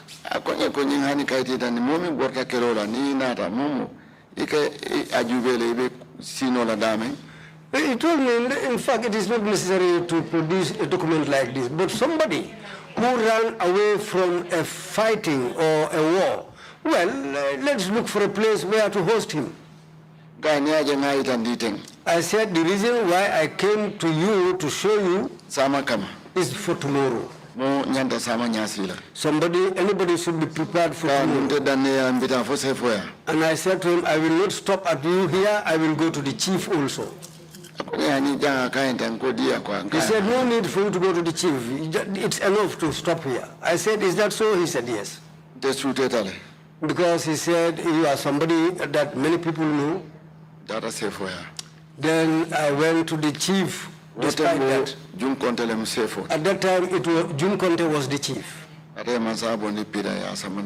Because the chieftaincy was taken away from Pirang and was entrusted to him. He said, okay, that's fine. He asked me, do you know this man? I said, no, I don't know him. I said to him, but he's my relative because we use the same language. He said, okay, whatever happens, let me know. I said, okay. Did this person settle in your village? Refugee?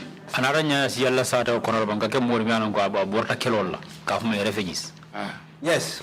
And what happened after that? When we went back home, when some of them returned home, we went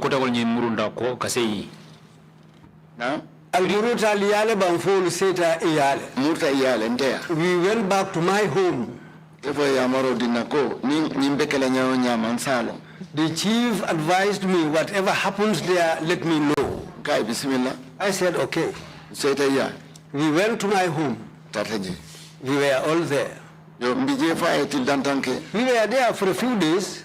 The man told me, I want to go. I said, is that so? He said, yes. I said to him, but we cannot go without informing our people. I went to the alkali, I told him. Because the man was sick at that time.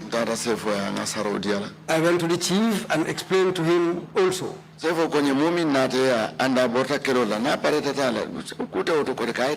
The chief told me somebody who came to you and he said he ran away from fighting. But if he wants to return, let him go. That's how he left and returned. After he left, until I nearly forgot about him. One day I was just there and at night, I saw a group. I think either they came with 2 pickups. They were all armed. They all had guns. They surrounded my compound. But luckily, I was not asleep by that time. I was sitting down and I had a younger brother who was learning the Quran in Murtani. And maybe, if I can remember, that was the day he came. I was sitting and chatting with him until around 1 o'clock. I saw these people coming into my compound. They were all having guns. They came up to the point, they stood over me and pointed their guns at me. They pointed their guns at my younger brother. I said, what is it? They said, we are supposed to ask you. How can you ask us? They asked and said, who is Omar Ba? I said, that's me. They said, get up and let's go. I said to them, but this other person, they said, you cannot say anything. That's how they just went into my house. I was just sitting just as my bag is here. Well,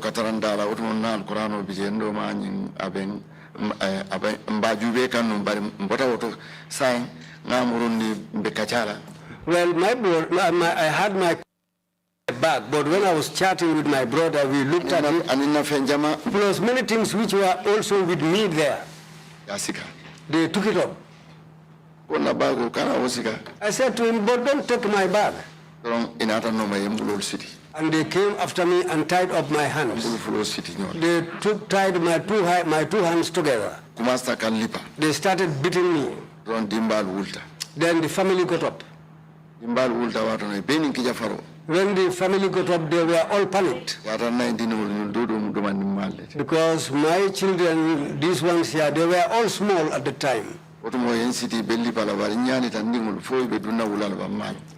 Because what really scared me, my children were small, they might run into the bush. That's the time when the women came out. They were crying. My elder wife, she might have been pregnant 2 or 3 months, but she suffered from an abortion. Miscarriage. Miscarriage. At that instant, she suffered from a miscarriage.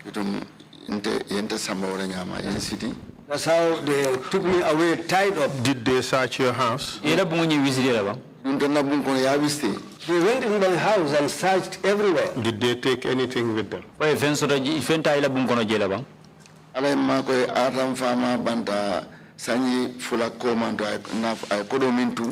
the help of Allah, my father had died 2 years before. The amount of money he left with me, it was in a bag. That one also was put in another bag. I showed it to my younger brothers, but we didn't divide the money. But when they were there, they would just take up the bag and put it back again down. They asked me for money. I said to them, I don't have money. They were beating me upon all that. At that time, I had already sold my oranges. If I can remember, it was around 18,000. Because we were having a lot of orange trees. And I don't sell my oranges in the dry season. I leave them there until during the rainy season. When the rain falls on them, they will just become fresh. I sold that, and that money was there. And some other things, I cannot remember all other things. In all, how much cash did you have in your house? I can remember that the orange money was 18,000. How about the inheritance from your father?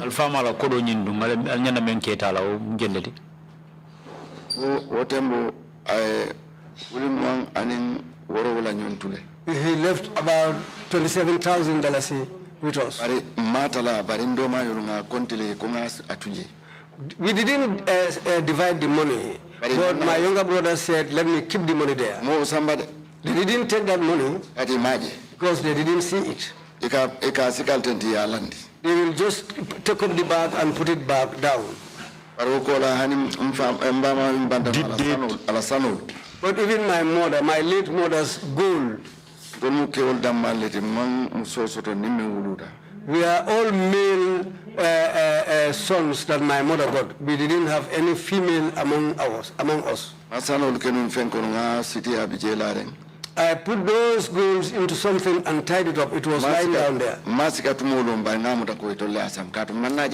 I didn't remember when they took it up, but I never saw that gold again from that day. How much money did they take? The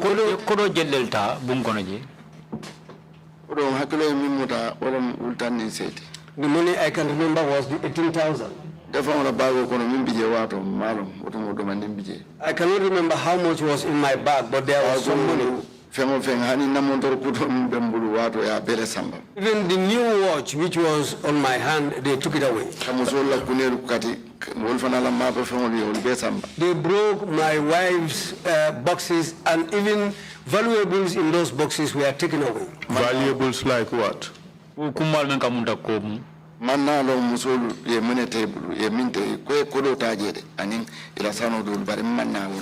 The women said some of their gold and money were taken away, but I cannot remember. I don't know the amount.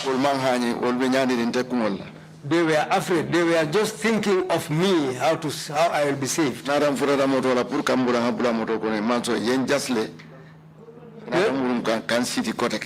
When we went up to the vehicle, for me to board the vehicle, they kicked my legs under me and they tied my legs again and put me on board the vehicle. Where did they take you? Yesamba Mindole. Yensamba Brikama. They took me to Brikama. The vehicle had no number, I can remember. The first vehicle had already departed. Where did they take you? Yesamba Mindole. Nata Brikama, Mansamba police station, the Ensamba Gunjursilo Kawo, Bamimbije Lotaje. You didn't take me to the Brikama police station when we arrived there. There was a bar on the road, on the Gunjur road. That's where they took me to. Some of them went inside the bar. They were there for quite a long time. One person, whether they were working with him, he knew me and I knew him, but I didn't know that he was working with them. What's his name? Atodu. They call him Buba Bajo. May Allah have mercy on him. He also passed away. He came and looked at me inside the vehicle. He said to me, Omar, what has happened? I said to him, well, I didn't do anything. I saw myself in this condition. He went in and came out with one person. He asked them, why are you tying this man? Even if you call him, he will come and answer to you people. Why do you have to tie him like this? Untie him. That man bent down and untied my legs.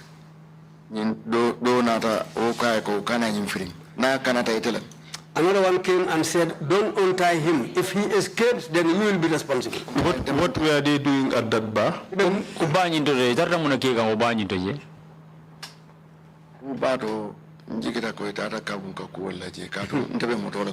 Well, what was happening in the bar, I thought they went to do the culture of the Kabunkas there because they left me inside the vehicle. While I was inside the vehicle, but what I was seeing people doing in the bar, well, what I realized was that those people were drinking.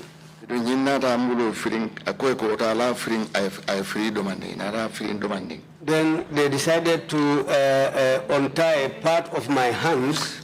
When these people returned, were they smelling of anything? I didn't say dolo.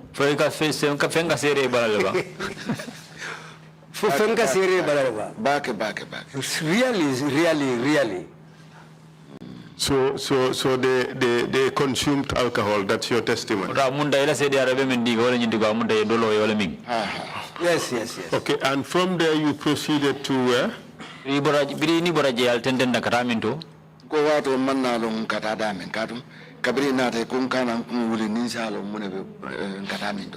Well, when they came, I didn't know where we were going, because when they returned, they said I shouldn't even raise up my head to see where we were heading to. They said, let me bend down my head. If I didn't do that, they will sit on me inside the vehicle. I know those people are more powerful than me. If I disobey them, I will suffer. I agreed, and I bent down my head. Where were you eventually taken?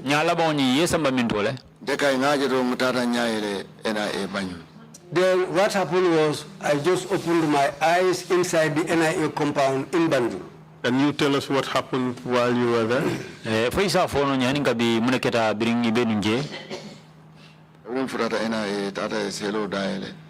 When we arrived there, they opened a cell door. They put me inside. The place they put me in,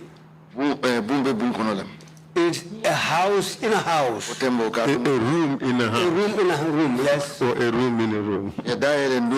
They opened the door and I went in. They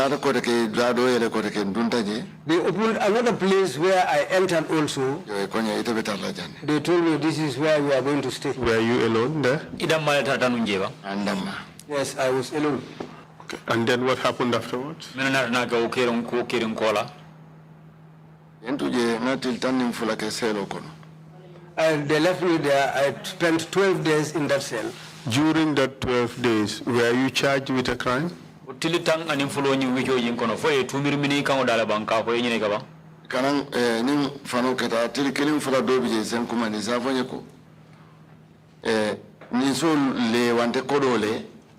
Well, I was there. After every 2 days, 1 day or 2 days, they will call me and ask me, where are the cattle, and where is the money? I didn't see any cattle and I didn't see any money. Did they take you to court? No, they didn't take me to court. Did they allow you to consult with a lawyer?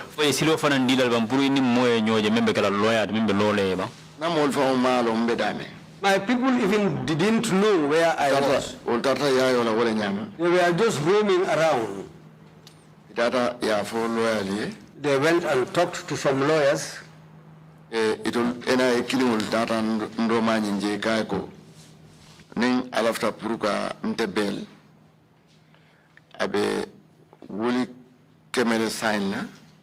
went to my younger brother and said to him, if he wants to bail me, he has to sign $100,000.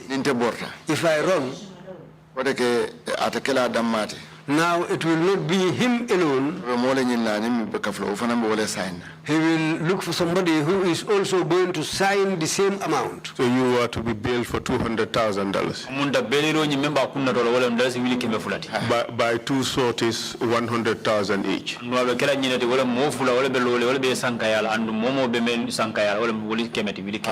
Yes. But before all this bail thing came about, did they do anything to you?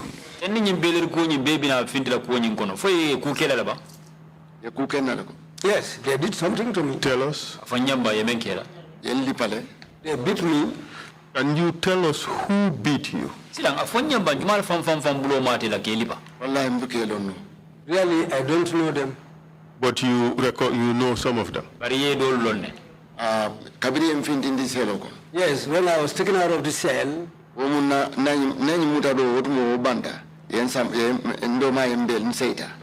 after this first arrest, my younger brother bailed me. I went home. this first arrest, during which you stayed for 12 days at the NIA, did they do anything to you? Muda follow nyingi muda follow men kela dem foye tiltang anim fulake NIA akenyi ni kawala foye ku kela laba keliba so mandai kanale kaliba. They will come in the morning and beat me. But I don't know who are they. Whatever they want, they do it with me and go. At this stage, who was responsible for your case at the NIA? Sa nyintembe na watu la jumali tarta marali nila in case la NIA je. The ones I can remember. For the bari. No je wotumo lunkini soto de infintindi na mbanta. I saw him during that time. One day they brought me out. Sita pour kafonyo ta domande. I sat down just to take some air. Abe santo. He was upstairs. He saw me and I heard him shouting at people who were there. I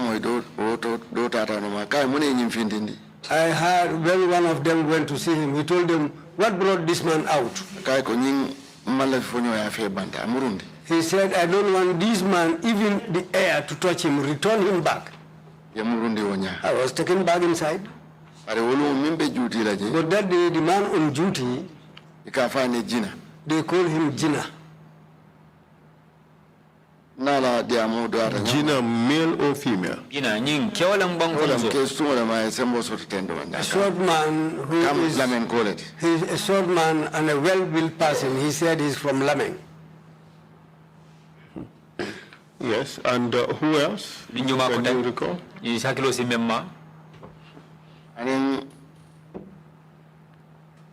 And for the body. And for the body. And in Sukuta Jamme. And Sukuta Jamme. And Bambamane. And Bambamane. And in Demba Sise. And Demba Sise. Demba Sise be Mongono Minata Arrestora Soko. Demba Sise was one of those people who came to arrest me at home. And anybody else? In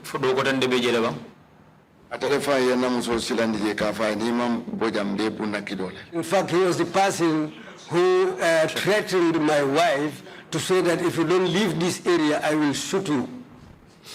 Okay. Could you recall anybody else? Let me remind you the names you have mentioned. Odebari. Bamba Mane, Sukuta Jame, Demba Sise. Do you recall anybody else? Gina Fananto. And Gina, yes. Gina, you follow.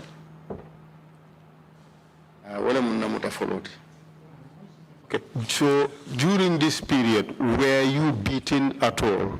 You what konoje fo ye lipalebang famfang. I was beaten very well. But those who come to beat me up, I don't know them. So after 12 days, you were released on bail.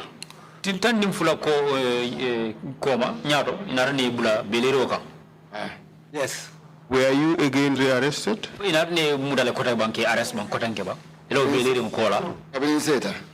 I went home, they told me to come back and report. I said, okay. When I came to report once, twice, my younger brother said to me, they said, let me give them 25,000 so that they will kill the case and release you. Did your brother tell you who asked for the $25,000 he bribe to kill the case? No,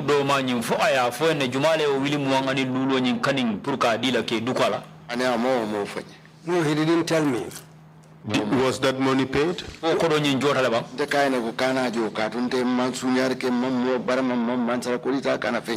I told him, don't pay it. I didn't steal. I didn't wound any person. I didn't destroy the government property. I didn't do anything. Don't pay the money. He said to me, the trouble you are in, I want to extricate you from that trouble. I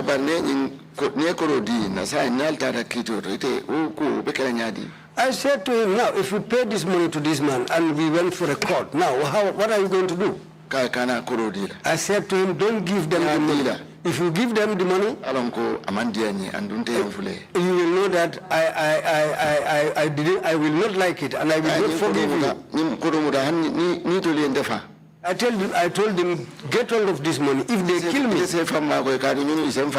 you will help yourself with this money because these people can kill me. Because so then after that, I don't know whether he gave it to them or not. He himself is not in the country presently. He has traveled. When I wanted to come here, he said, let me not come here. I said to him, I will come. What they did to me, I will narrate. Well, you did the right thing, and thank you for coming. It is important that people in this country know what has happened during the 22 years of Jammeh.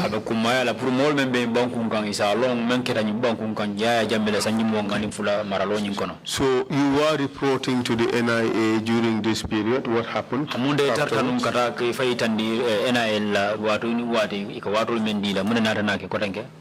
One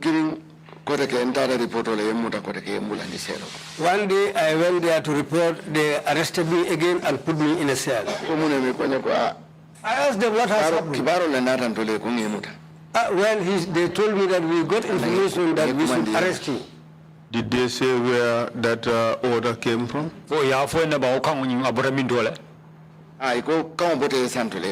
They said the order came from the top. Did you have any understanding where the top, or did you have any understanding who was being referred to as the top?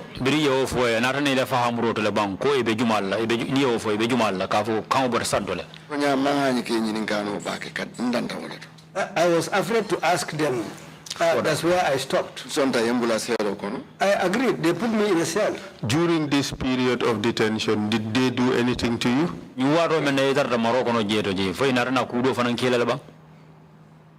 Yes. Tell us. My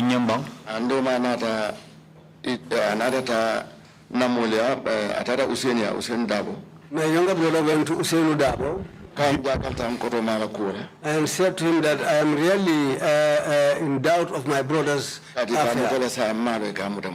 But nowadays they arrest him and I don't know why they are arresting him. He took a lawyer for me. That's Mariam Dentin. And so that she will stand for me. When they were saying that, I was not there, but this is what my brother narrated to me. Do you know whether Mariam Dentin did anything to secure your release?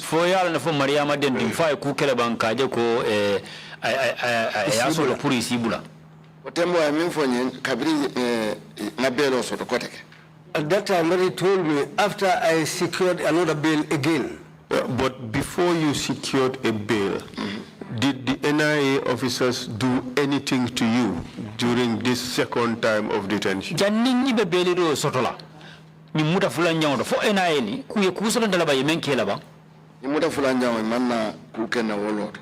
No, during this other arrest, they didn't do anything to me at that point. Okay, let's go back to the first arrest.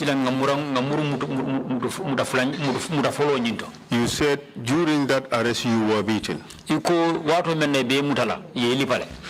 And you said you could not recall, you do not know who was doing the beating. Yes. In your statement, this is what is written. You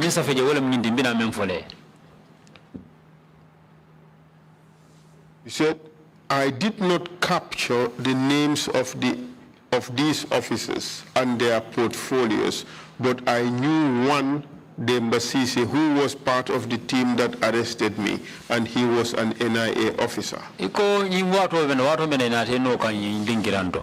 Menu nate no kanje ime sude bari mo kilimbeje menu nate no ka yo sude ka me demba sise. Is that true?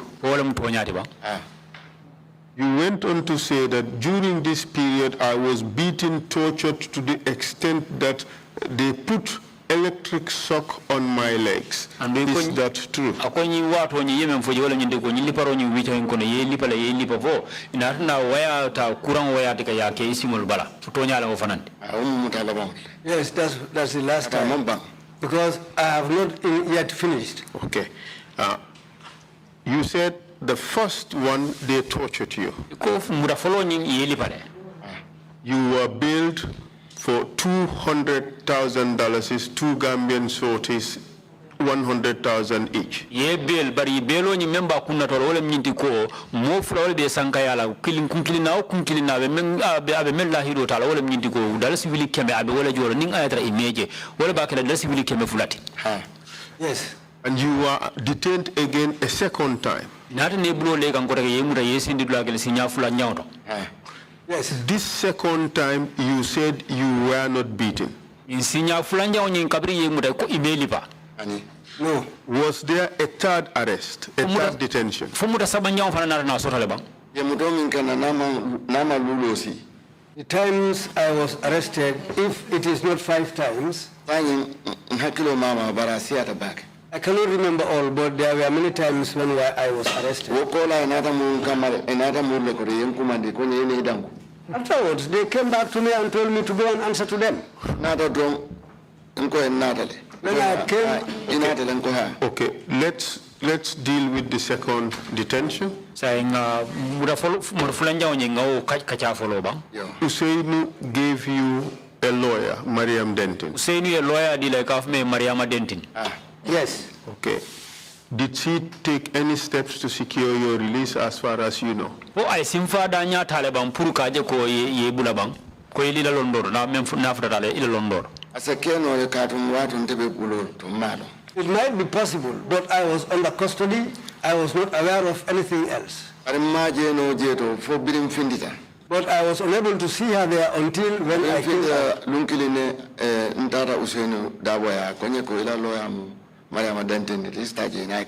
So after I came out, one day I went to Usainu Dabo. That's the time he told me, your lawyer is Mariam Denton. Go and see her. I went to Mariam Denton. She told me that I went to look for you, but I was unable to see you. I tried by all means, but I was unable to see you. Then afterwards, I didn't know what else she did. On this second occasion, how did you secure your release?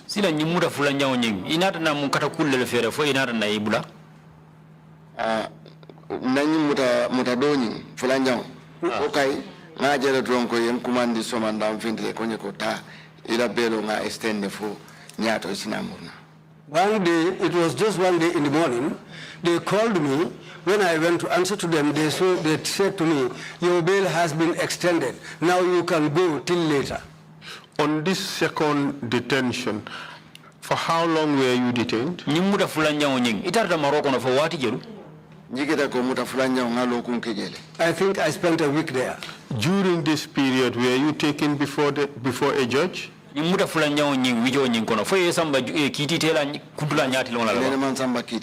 never taken to any court. Okay. So after your release the second time, how long did it take before you were again rearrested? I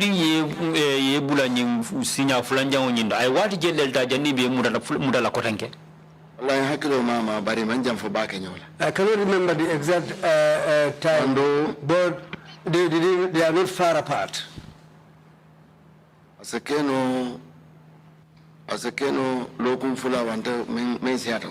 might be 2 weeks or a little bit more than 2 weeks. They called me to come to the NIA. The moment I arrived there, they said, now you are going into the cell again. If I can remember, that was either my 3rd or 4th arrest. What was the allegation? At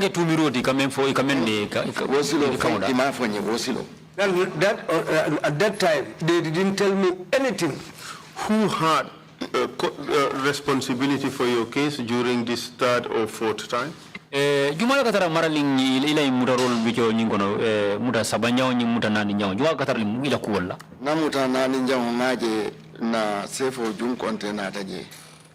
During my fourth arrest, I remembered that our chief, June Conte, came there. Anata yemfindini nang ayin konto na nyo konto. When he arrived there, they took me out, we exchanged greetings. Before that, let's talk about who was responsible for you while you were at the NIA. Sila ngadia mu nyimfana la ngajan sene andi folo. Tembo me na benu NIA, yumal tarti maraling ila kuola nung NIA je. I don't know that, but the people I found there at that time, there are people like Bamba Mane, Demba Sise, Sukuta Jamme, and one called Gina. And these people, I'm not acquainted to them. I just listened when they were calling each other. I just try and capture their names. This period, were you also beaten? No,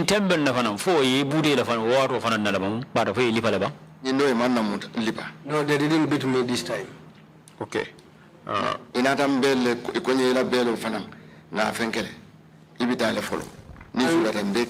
And they told me again that your bail has been extended. Go. When we need you, we will call you.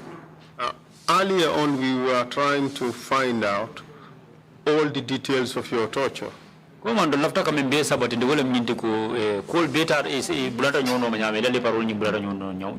told us that you were electrocuted during your third detention. I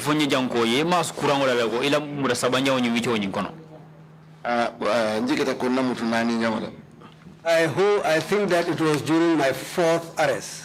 Okay, so a minute ago we were talking about your third arrest, correct? So this, okay, the first arrest you stayed for 12 days. The second arrest you stayed for 1 week. And there was, you were again beaten, but you do not know who beat you. The third arrest, you were not beaten. The third detention, you were not beaten. Do you recall how long you stayed in detention? Yes,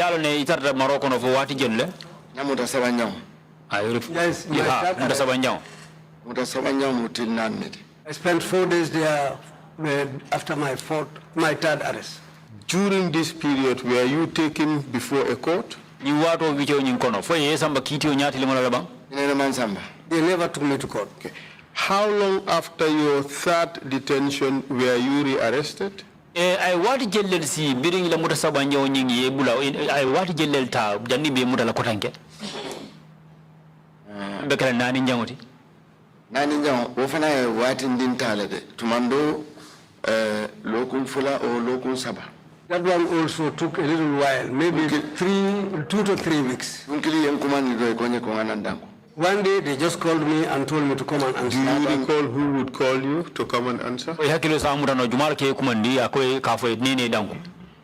Demba Sise.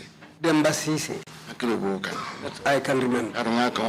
Because I recognize his voice. So when you arrived for this fourth detention, did they beat you or did they not?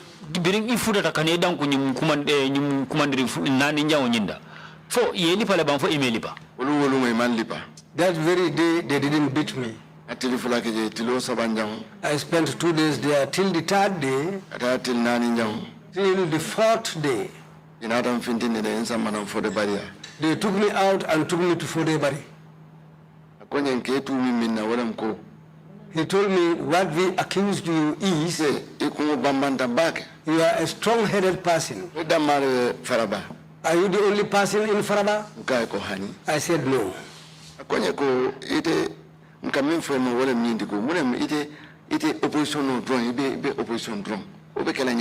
He said to me, what we are saying about you is you are always with the opposition, just with the opposition. What is it? I said to him, that's what I loved to be. And he said to me, well, you will see. Another Salmina Kumande. Then he called Salmina. Salmina who? Salmina Juma. Salmina Drame. Salmina Drame. And what did he tell them? I am for Salmina Nyolia. Before, I didn't know Salmina, and I might not have known him. But when they called his name, I captured the name. Strong interrogate. He told him to go and look for a strong team. Let them come for this man and go and interrogate him. They took me behind. They tied my legs with cables. And they started electrocuting me.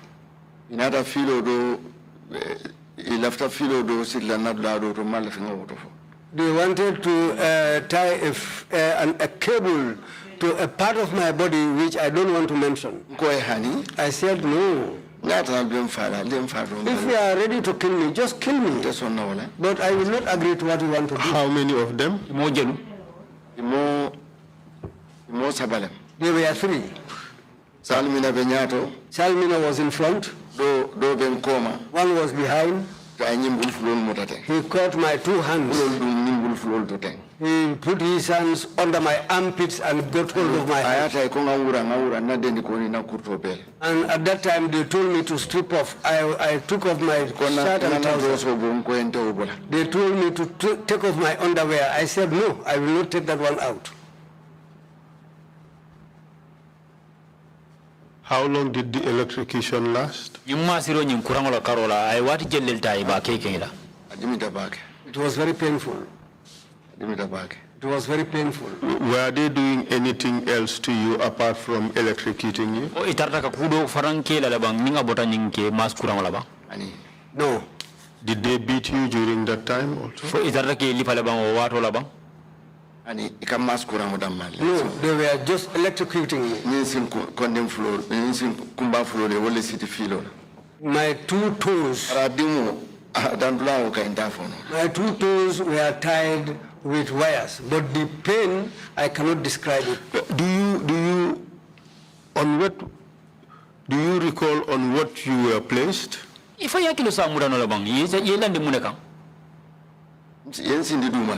I was made to sit down on the ground. Do you recall the paint in that room? Not in a room. I was taken outside. Just around Fodebari's office, just nearby there. That's where they took me to. As far as you know, did Fodebari know what was happening? Ila londoro fo ya mira fo fode bari ay alon bang alon membe keri numba alon ne kadum anindo ma diamutal. He knew because he talked to my younger brother. No, the question is, he Fodebari said, according to you, he wants a strong team for interrogation. But what happened was that you were tortured. Is that true? Yes. That day they didn't beat me. I was electrocuted. Did Fodebari know that you were being electrocuted?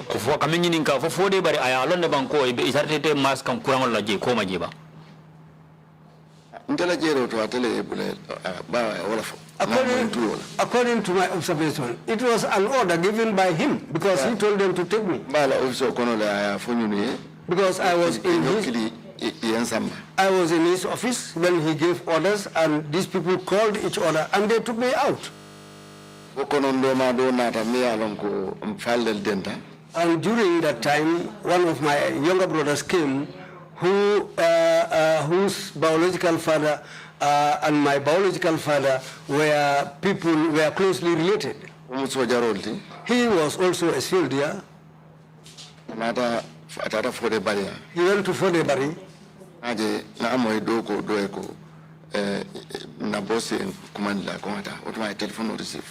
One said to the other, our boss has called me. At that time, he had received a phone call. He told them to wait. They stopped, and later on he came and said, let me go. They told me to wear my shirt and my trouser. I said no. I said I don't know what we are going to do. If you are going to release me, I'll wear my clothes. Then later on, I decided to wear my trousers. I just put my shirt over my shoulder. I climbed up. When my younger brother saw me, he put his hand on his mouth. I don't know what he discussed with Fajara. They were speaking in English. My younger brother told me to wear my shirt. I wore my shirt and I sat down.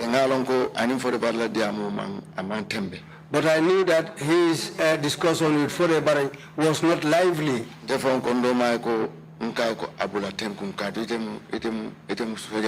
I personally, in fact, told my younger brother, stop this argument because you are a soldier, because you're this government. I don't want to have any problem because of me. What's the name of your brother? They call him Sambaba. Now he has gone to America.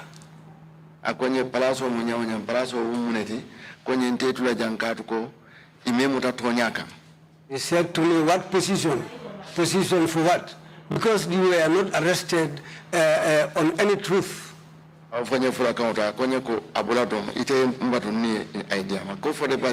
told me that in Fula. He just told me to wait. I will discuss with Fodebari.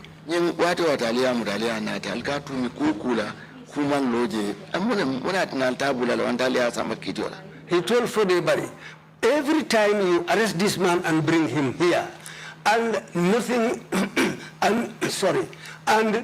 whatever you arrest him for is not material. So now, why don't you take him to a court? You think that this man don't have relatives? This government belongs to all of us. If you want to continue doing things like this, something will emerge that you cannot control.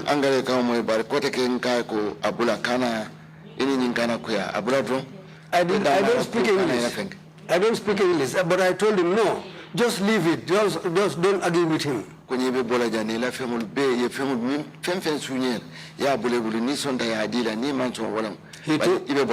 told me you will leave this place. Whatever they took from you and the things they stole from you, they will return it to you. Whether they give it back to you or not, but you will not stay here. What he discussed with Fodebari, I don't know. Because I cannot understand English. He told me, let's go, and we went downstairs. He told me, go and collect your belongings. Whatever they give back to you, take it. I was very, very distressed because of him that day. Then I left. Okay. So, on the first detention, you were released on bail, 200,000. The second detention, you were released on self-bail.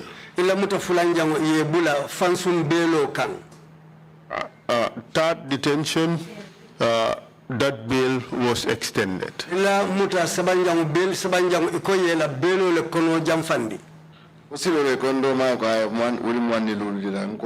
That was the time they said my brother should give them 25,000. I said no. I resisted. I told him not to give them the money. And then you were allowed for the bail to continue, the previous bail to continue. And it's on the bail following year continue. Yes. And the fourth occasion, your brother Sambaba came and secured your release.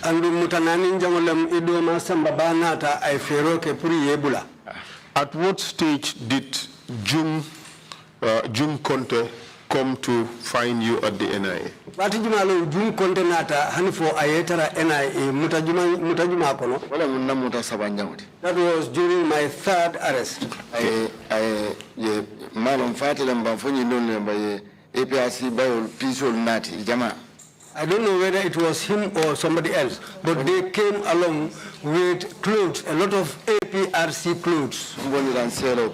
When they brought me out of the cell, they told me, you don't want any talk here.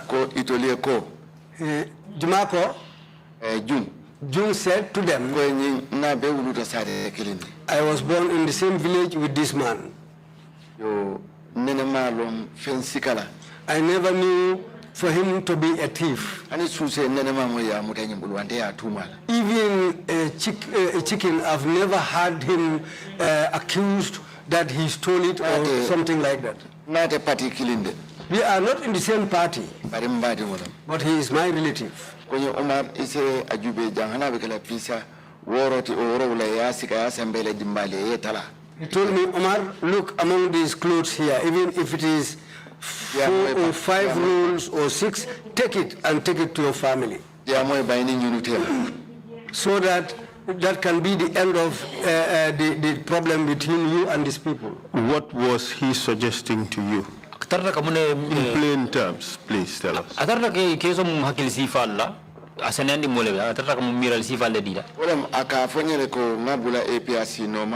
UDP noma atenkungande nanyinta APRC bayo ya jami bayo mimbalangasa mangatala na dimbaltem mande ngabang. His plan was for me to leave the UDP and join the APRC party, and so that I can take those clothes, because they are APRC clothes with Yaya Jammeh's pictures on them, with Yaya Jammeh's portrait on them. Let me take it to my family and share it among them and keep quiet. He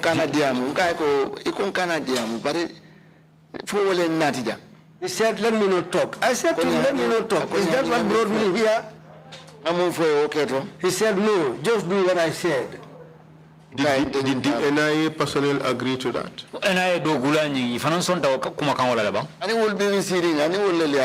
They were all sitting down. He said he discussed this with all of them. I don't know them well. On that day, he himself said that he has discussed with these people and he is alive unless he refuses. I said, I will not take this. Did Jung occupy any position in your village? For Jung, Makamo Babula Lasado Rojeva. He was the chief at that time. And you rejected their offer? Wallahi, I refused. It was after that you were released on bail? And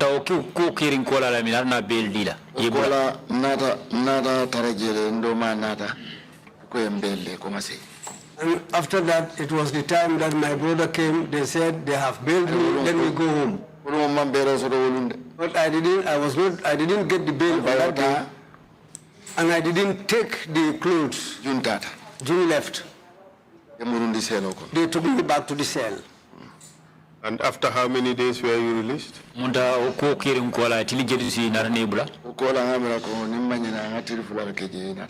If I can remember, I spent another 2 days there, then later they released me. And you came back a 4th time, that's when you were electrocuted? And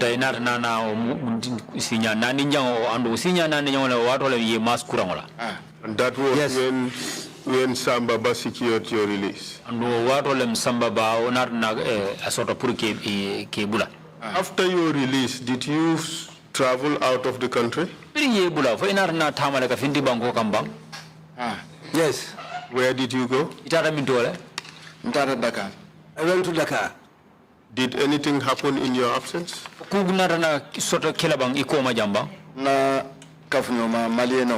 had a Malian friend.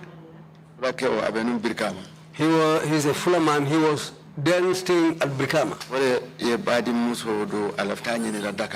He wanted to marry a relative who was resident in Dakar. They told him, well, we cannot give you a wife here, you take her to Gambia without somebody coming from the Gambia whom we can look upon. After that personal trip, when you returned to Gambia, did you find anything to do with the NIA? During Ibota Gambia Banco Kanja, Itara Itara Dakar, Muruntanang, for Inara Fentarajang, NIA Javo, in NIL Narna Kudu from Nyote Malaba. And in left a call for That's what I wanted to come to. Magical NIL, magical for NIL become policeman for Minto, Caro. But that I cannot categorically say they were the NIA or the Brikama police. Let's say authorities. Authorities and Nyatonko may not be the same. Authorities, Wolem Memu Malatakuola. Kantio. Lua Bundat.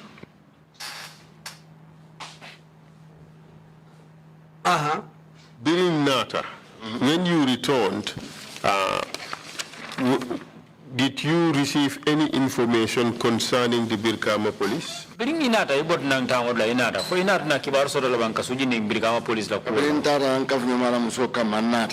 When I went for my friend's wife and I returned back, when I went to Dakar, I spent 5 days there. They gave me this man's wife and I came with her. When I came, I went to my home in Faraba. When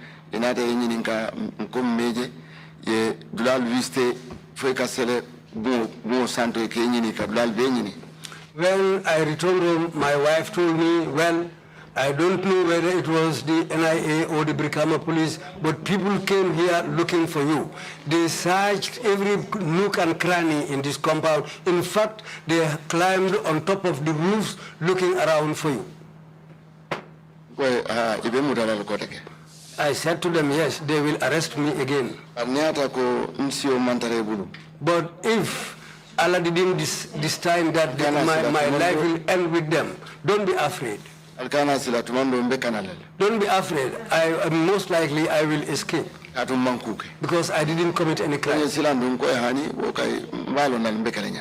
now what? I said, no, I know what to do. Whatever I have, I took it out and gave it to my wives.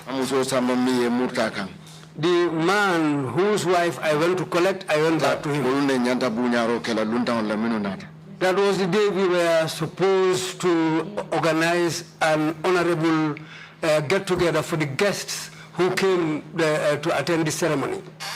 We did that get-together. I said to the man whose wife I brought, I said to him, I am going to report to the police.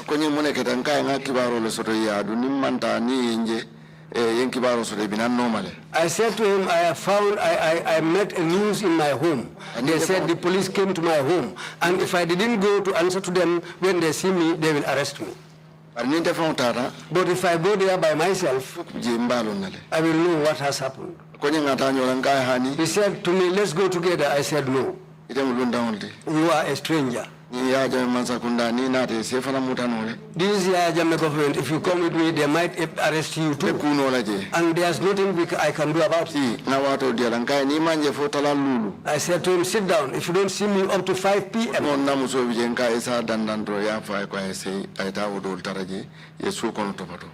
Because at that time my wife was there, I said to them, if you don't see me till 5 p.m., just convey him to the compound. The others are there. Let him go and join them. I gave him telephone numbers of OJ and Usainu. I can't remember, and who else?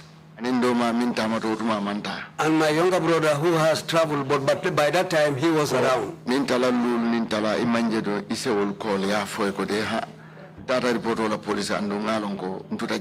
If time goes up to 5:30 and you didn't see me, call these people and tell them that I went to become a police, but I have not returned. When I went there, the moment I arrived there, Ni konto nenyo konto konye ko jamaa mtenganto fo konye yo tamina jensa makoma. After exchanging greetings with them, they asked me, "Who are you?" I gave them my name. Then they said, "Okay, pass, go behind." Konye sija. They told me to sit down. I said, "What have I done?" They said, "We cannot tell you that." We got news that we should arrest you. Did they tell you where that news came from? Or where those orders came from? I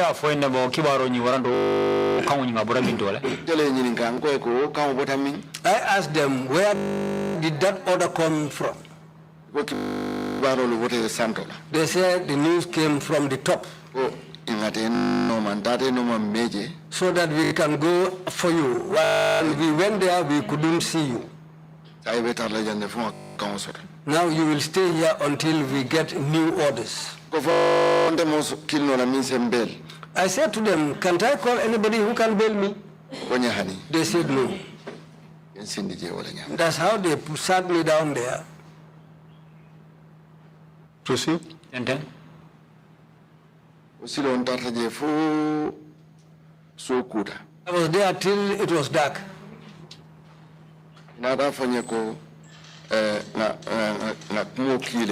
Then they told me that we have sent a message out.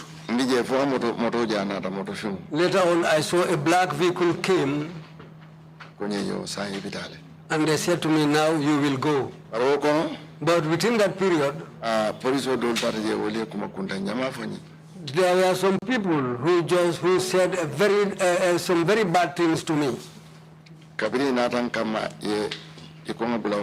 When they came and that vehicle came, they said, "Let me board that vehicle."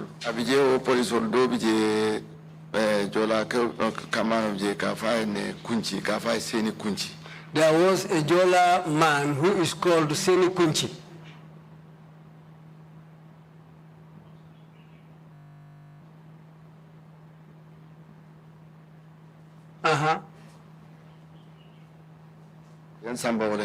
That's how they took me away. What about Seni Kunchi? Seni Kunchi no?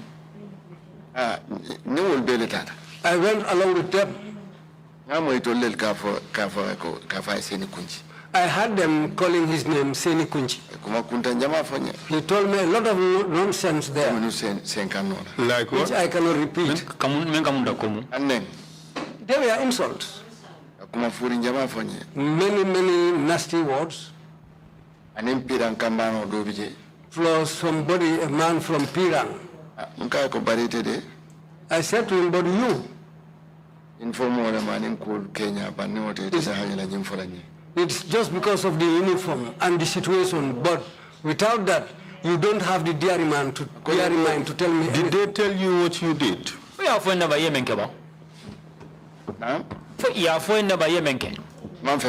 They didn't tell me anything. They just said they had orders from the top. Okay, so you were moved to another station.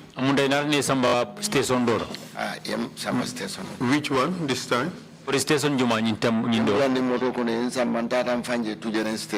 They put me on board that vehicle, then I later saw myself at the Tujereng station. Then I recognized there that this place is Tujereng station. We took the route through Gunjur. I heard them talking with those people, but those people said they cannot hold me there. We went to Tujereng. The reason why I came to know that this place is Tujereng station, I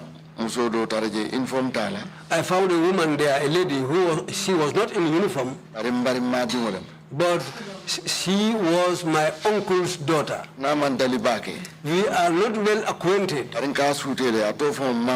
but I recognize her. I cannot even remember her name. They discussed with her. Then she also told them, "We have no place to keep this man." They don't have jurisdiction. Maradula is where to keep somebody. Mara is to keep. Okay, all right. Okay, thank you. I thought it meant jurisdiction under this, in this particular context, but go ahead. Tenten. They took me away from there. Amo itol dammal ka fu ñoy ko ñalo ñi ñantanum a ñanta la makat le bar say ngata folo na jube mbakele ñame.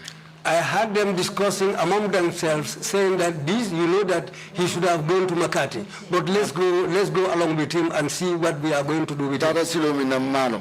The route they took, I don't know. I just saw myself at Yundum Station. They took me out and put me in a cell. Were you alone in that cell?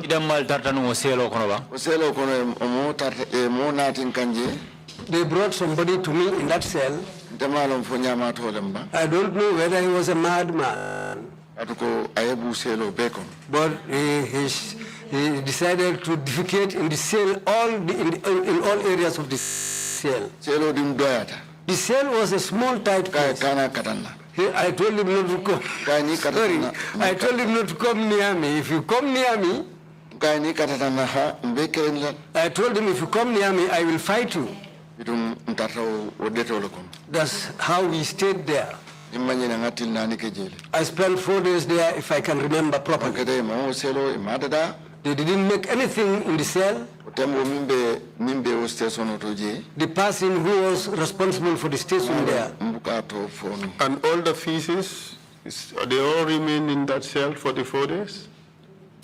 According any OMAR la Kentota will be a little better to sell Okonoje. Yes, we remained in the cell like that with all those, with all the feces. For me to try and get clean air, I will just tell them I want to go to the toilet. If they convey me once, twice, then they will refuse my next request. During these 4 days, were you told what were the reasons for your detention?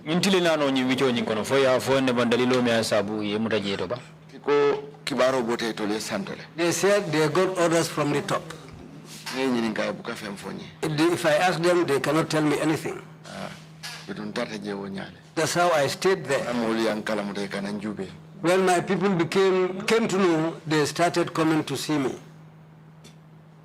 And eventually what happened?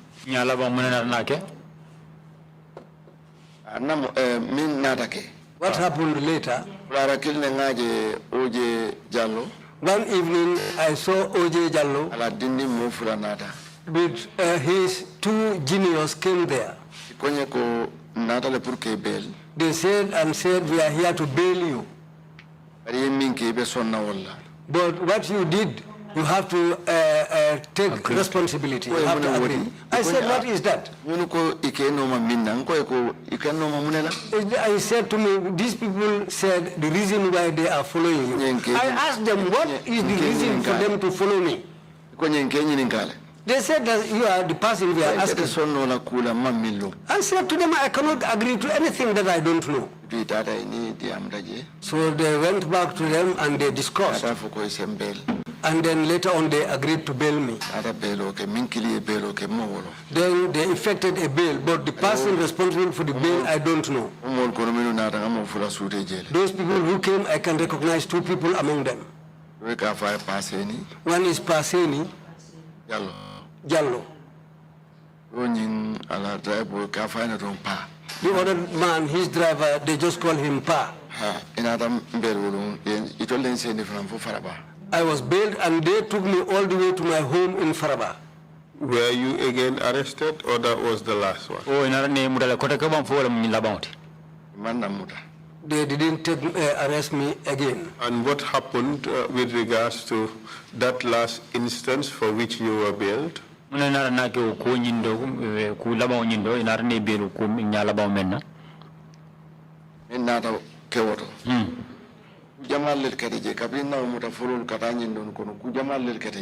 lot of things happened from my first arrest to this last one. A lot of things happened.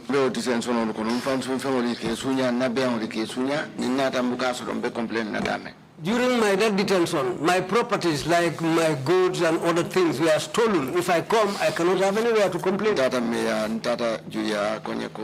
ntete phone wala kadum ba ko na tan dole santole ndara police ikonye ko na tan santole malum ba fara nyam I went to June, the chief. When I explained this matter to him, he said to me, the order came from the top. There is nothing I can do about it. I went police. I went to the police. The same thing. He said, the police told me that, well, we got orders from the top. There's nothing we can do about this. Could you turn off your phone, please?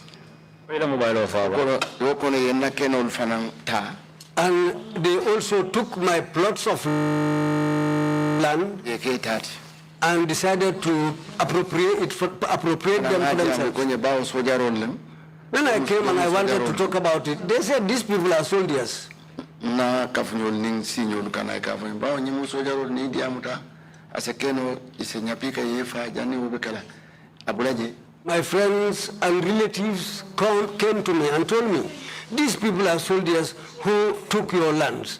If you want to follow this up, they might even fall on you one day and kill you. And who are they? No, keno miya ta sojarol mi ka fa kanseku. The land, the man who took it is a soldier called Kanseku. Kanseku Jasi. Kanseku Jasi.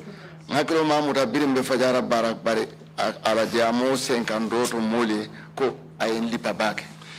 I didn't remember him properly, but he himself, when he was talking to people, he personally said that he beat me very, very seriously. At Fajara barracks.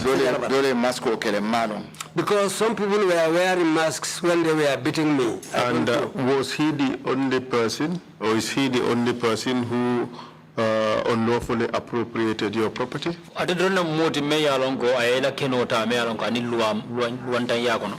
And he do fanana I nakenota.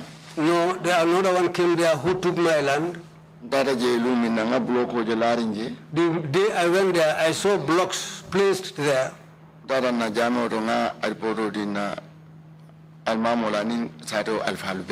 went to the mosque. I gave the report to our imam and the elders of the village. And did you eventually find out who this person was? I later knew, and I went to the alkali. And I explained the matter to him. And who was this person? He's called Omar Seidi. Is that, let's get the full name. Is it Omar Seidi or Omar Seidi Khan?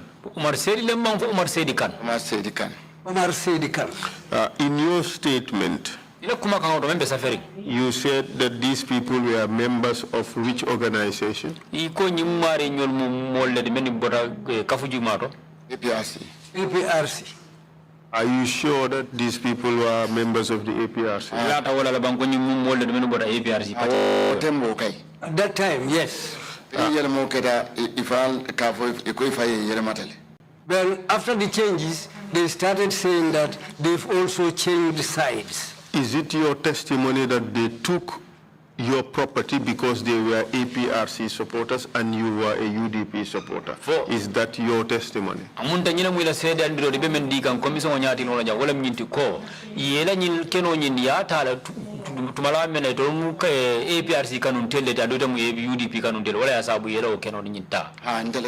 Yes, according to my own observation. They never touched that place. Until when APRC was in power, that's the time they had the guts to come and take my land. You said you complained to the chief, you also complained to the imam. Did anything come out of your complaint? Ya kunyintara ya bole sefo ya andu itara almamu nyifana ya bole je. Fokunar na finti akunyintola bankabri kunyinta ya bole nyimoni ya. Ntata sinya jama sefo ya birintata sinya jama alkalo ya. I went to the chief several times and I went to the alkali several times, but the alkali didn't listen to me. What I thought was the alkali should have called me and called the persons so that we can all sit down and discuss, but he never did that. I went to the chief so many times. I said to him, if you cannot take my case, I will go to another place. Then that's the time when he decided to take my case. It took a long time. I cannot repeat all that here. Then later, the chief told me to bring witnesses. He said to me, can you have a witness who will say that you inherited this land from your father? I said yes. They asked him also, he said yes. We were all present. Then a day was agreed so that we can all bring our witnesses. I brought my witnesses. I got 7 people. 3 people witnessed me, and I kept the orders. He was unable to produce even 1 witness. Somebody who can come and swear that he got this land from his parents, there was not even a single person. Then the chief adjourned the case. When I came back there again, he never came back with a witness. The chief adjourned the case. And where we go to, and wherever we go, I have to take a vehicle and pay 5,000 to go there and wait. 2,000, sorry. 2,500, yes. And we go and attend the case at SOM. And I take these people as witnesses because they don't have a vehicle and the place is far away. So I have to organize that vehicle.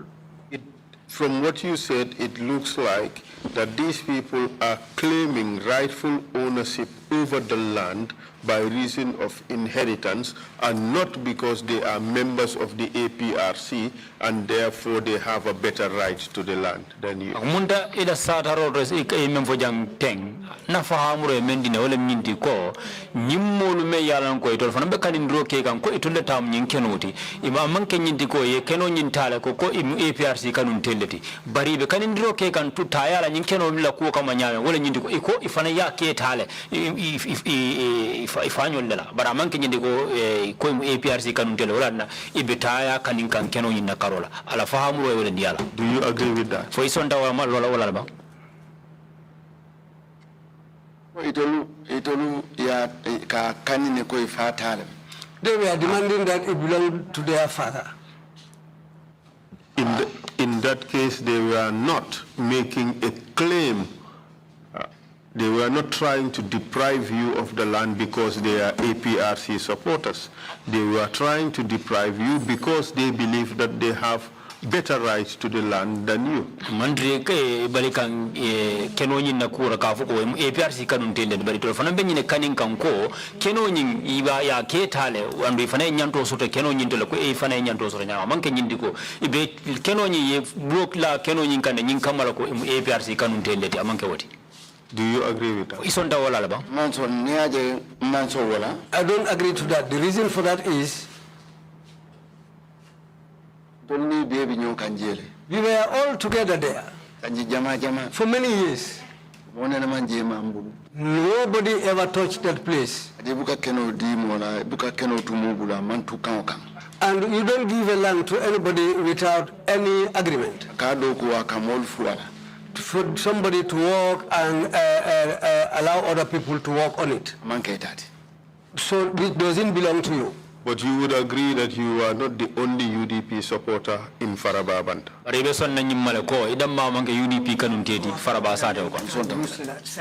And you agree that you are not the only UDP supporter in Faraba Banta who owned land.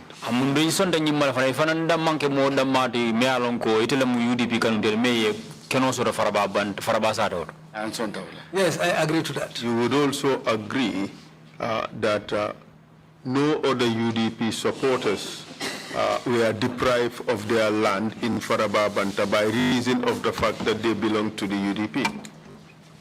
And this is when you UDP nkadoti je me ya lonko ilaftala keno tala mari bulu nyin sila fason kan Faraba Banta sate otoje. Me atina ngamuta ko. Just answer that question. That no UDP supporters in Farababanta were deprived of their land simply by reason of the fact that they belong to the UDP. Ako UDP nkalute Farababanta. Me yalong ko ilaftala kenu busilala kafoko ate the UDP partiwele kono. Asake bari mo kalamuta. It might happen, but I wasn't aware of it. No,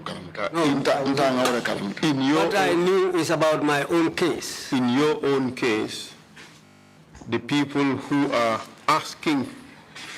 claiming ownership of the land are claiming ownership on the basis of inheritance. Mennu be nyini kenu noma itela karola. Iba kanin kan nyini kanko itel funali ya ketale. The reason why I said that they were using politics. In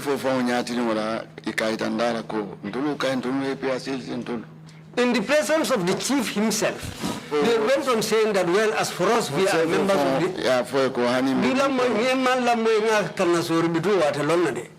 In the presence of the chief himself, they were saying that we are strong members of the APRC.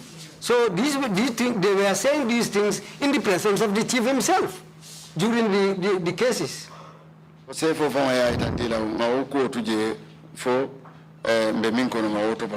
to the point, one day the chief himself told them that now, let's forget about party affairs in this case. Let's just follow the case as it is.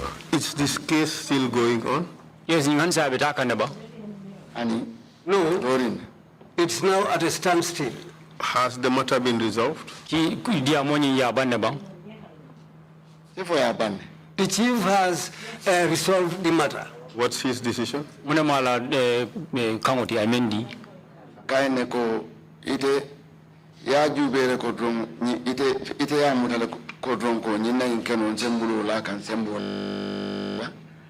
I told the chief is that you took the decision that you can use your power to take my land from me. But there is no single way that you can have this land. Can you take that again?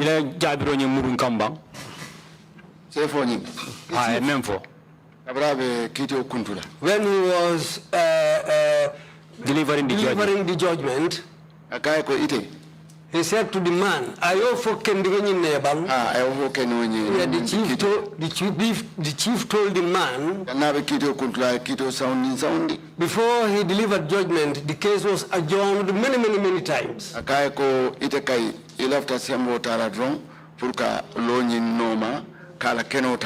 And later on, the chief told the man, you just want to use power to follow this case and take this man's land from him. And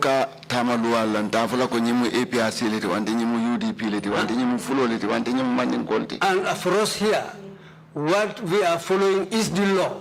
We don't look that this man is APRC or this man is a UDP or this man is a Fula or what. We follow the law. The chief told him that you don't have any witness. You said you are born in Faraba. And he told him that Umar Ba also was born in Faraba.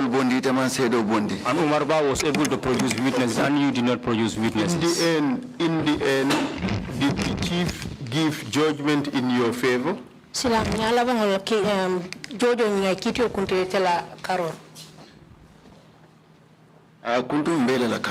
He gave a judgment in our favor, all of us. Because judgment was not delivered in his absence, it was in his presence. What I mean is, did you win the case? Yes, I won the case. So you did not lose your land?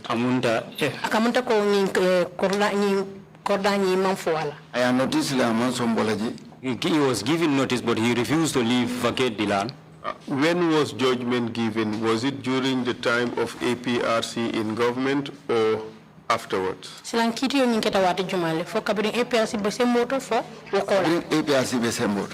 APRC was in power.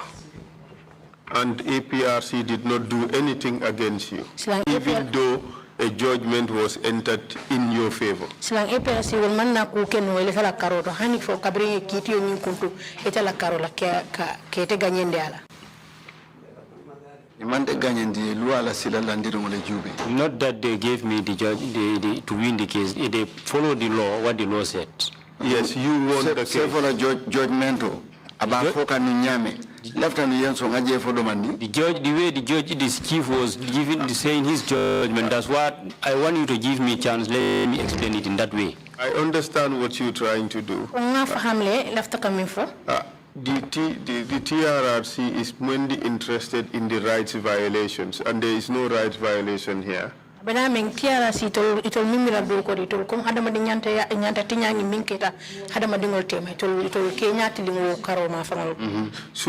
want the case, correct? Okay. And this was during APRC time? And APRC did not do anything to you? After you have won the case?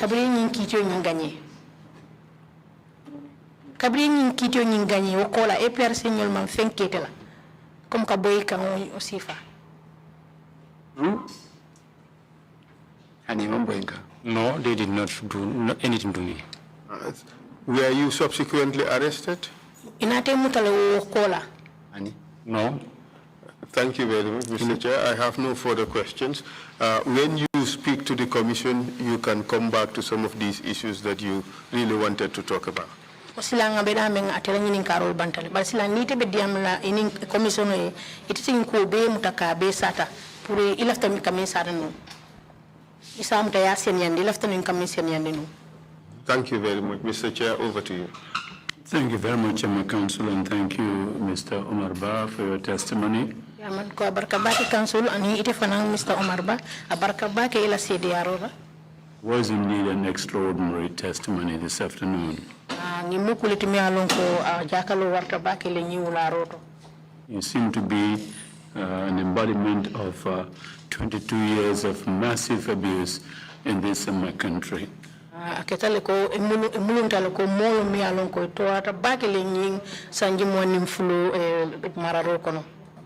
Yeah, I'm sorry what you had endured during this period.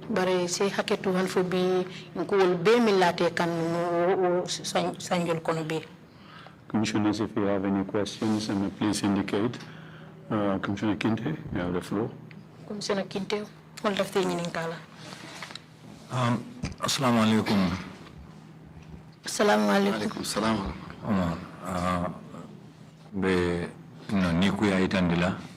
We are showing our heartfelt to you.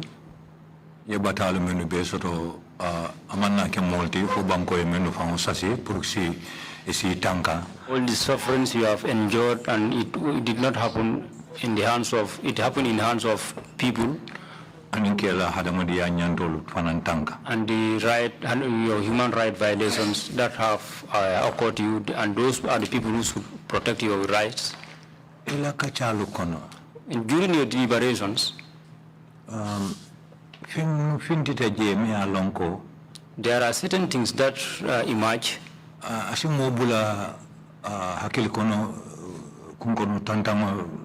There are certain words that emerge that can lead to somebody to think more deeply about those words. If someone keep on insisting on something, even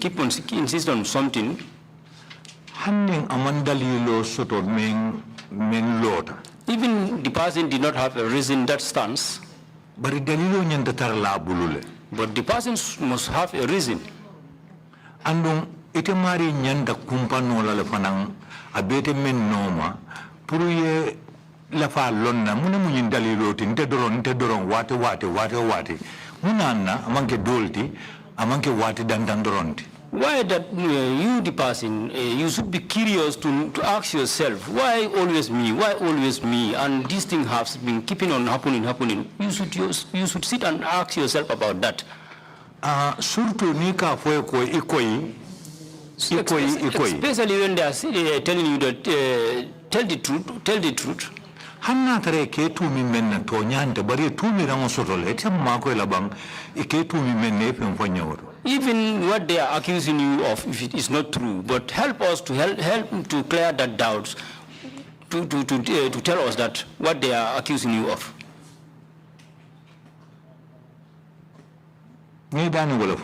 That's what I'm appealing to you first.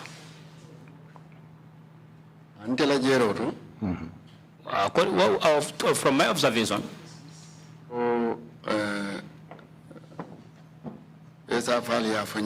as council has said, I am not the only UDP sympathizer or supporter there, but I'm also another member there. Is today people are brave enough. That previously the people they don't have the zeal to accept UDP supporters there. Not that I am showing out myself. And secondly, also I don't offend people. I was just exercising my right and my business. Not that I was there for saying that I am having money. But it's a law that I don't want to change. And it's about the country. It is incumbent for every citizen your right for you to follow your rights.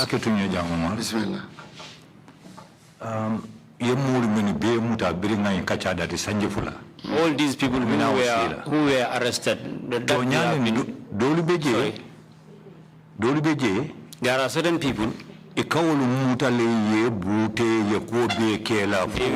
arrest them and torture them up to a stage. But I made a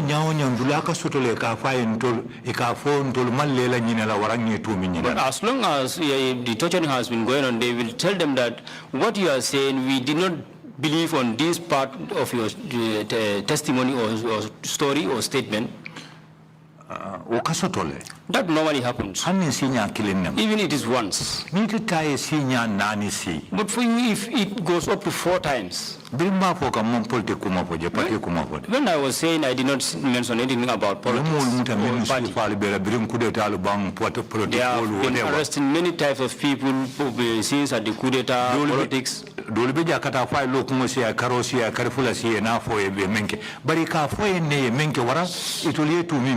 Some are there, they will be arrested for more than 1 week, 1 month, 2 weeks, 1 week, 1 month, but they will tell them what they are accused of. But you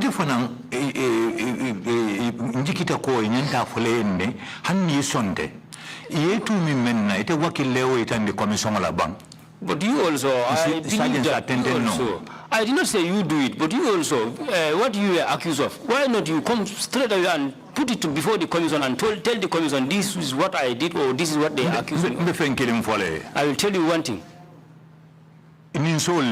Where are the cows? Then the accusation saying that and is related to the cows. You hitting someone who has run away from a war with his family. That person, even if he is well, he did not want to go back. Now, why is he claiming that? This is what we want you to differentiate to us. The commission is here to say for the truth. It's not that it's a witch hunt about between people. Or within the people. It is a school that will help us tomorrow so that things of this nature will not happen tomorrow. We cannot complete that if we do not have the truth. Help us so that we will be able to know what we are doing. Tell us something about these cows. You left our operator. I don't. Yes. All my these bills.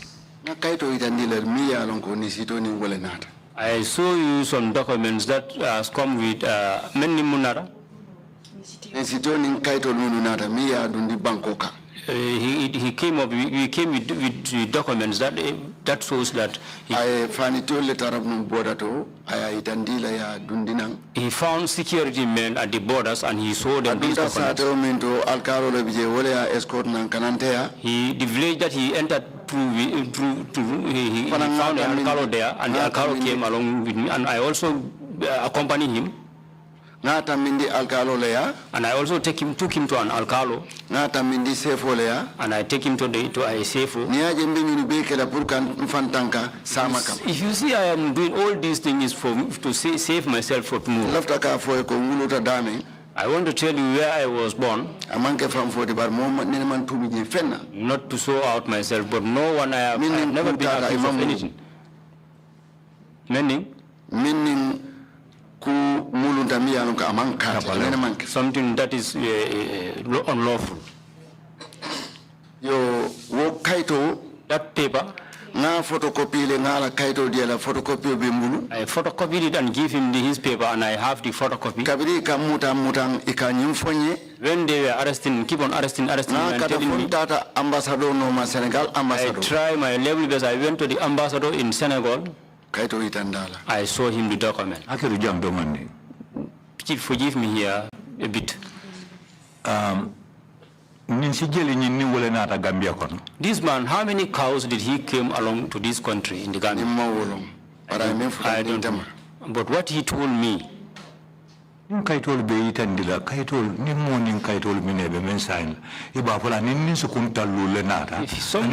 up with documents, and he came up with documents indicating that this particular person, he came along with 50 heads of cows or bulls.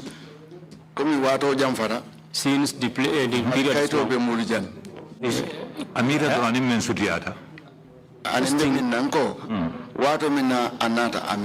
the time he came, it was long time now. Since I saw before giving my evidence, I believe that the document I photocopied is here with me. I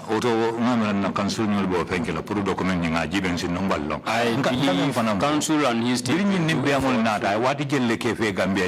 His first particular person, when he came to this country with these ruminants, how many weeks did he spend with you? But you yourself, didn't you tell him that now I am exhausted with you, now you can go back? No. Together with him, with those ruminants and his family and those goods,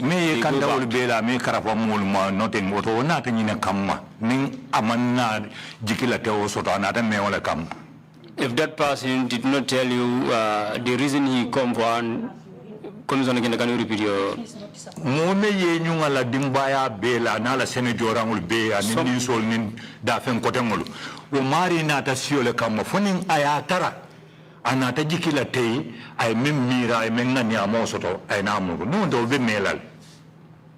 You are going fast. You have to take it bit by bit so that. Let me do that. Can you sorry, please.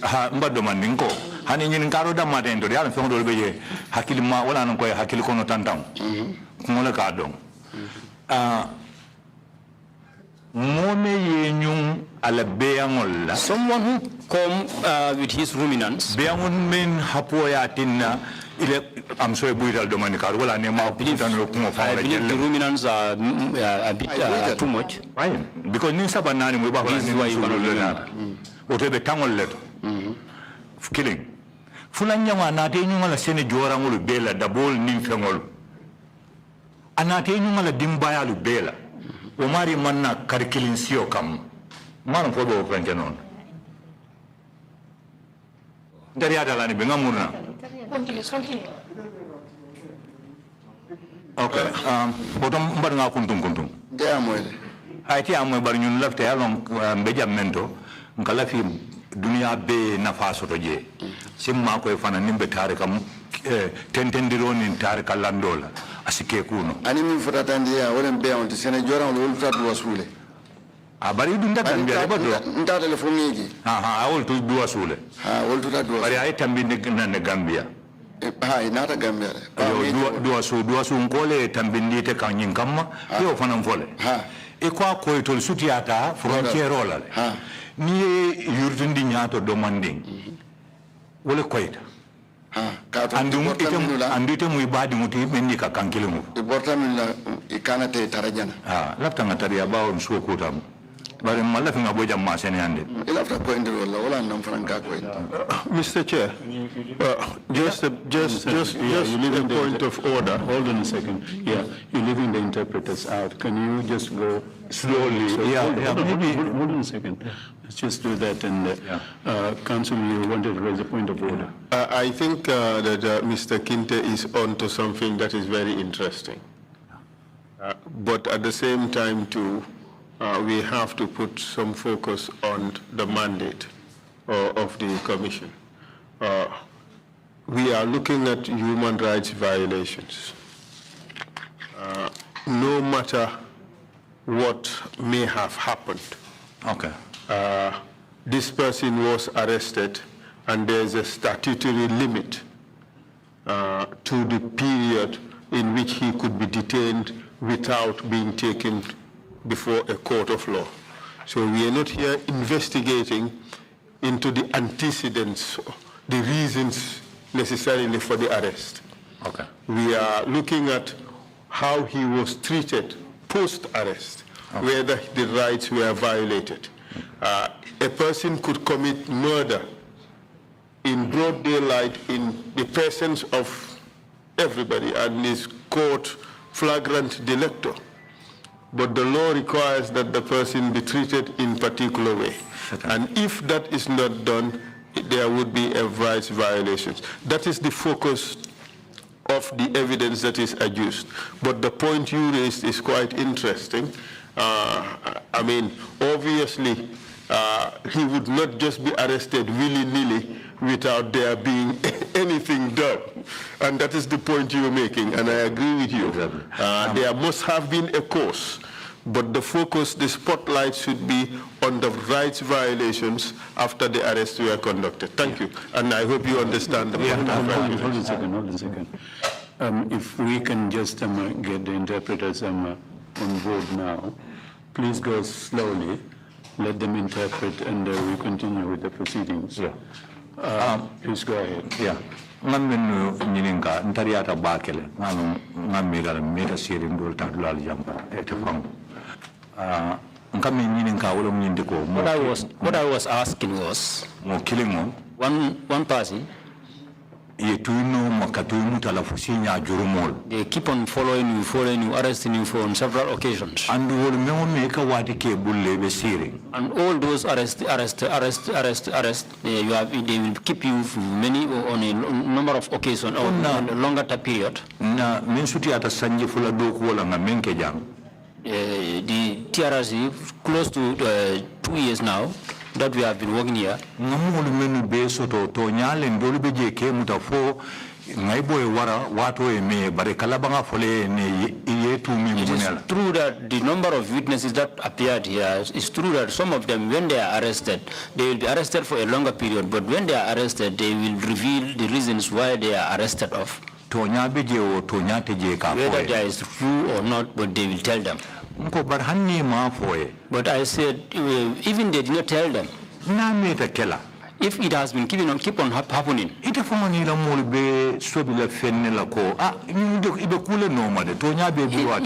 you and your people, you should be curious to know that these people there, what they are accused of, they have the truth. Even it is not clear to you, I believe that you should be curious about the issue. But it reminds my man back that you have started something, but you did not go in deep of that. And what that entails, and the history that it comes of it. If you join them together, you yourself, your mind should tell you that these people, this is what they are following me of. You either win they either fall down. That is something else. But what is the cause? That is what we want to know. And they said, I'm going fast. What I was asking was how the heads of the cattle was how much. You say you don't know. If at all it's 3, 4, or 5, that one you can reason that from your mind. If you see you are unable to remember it, maybe there are more than 10.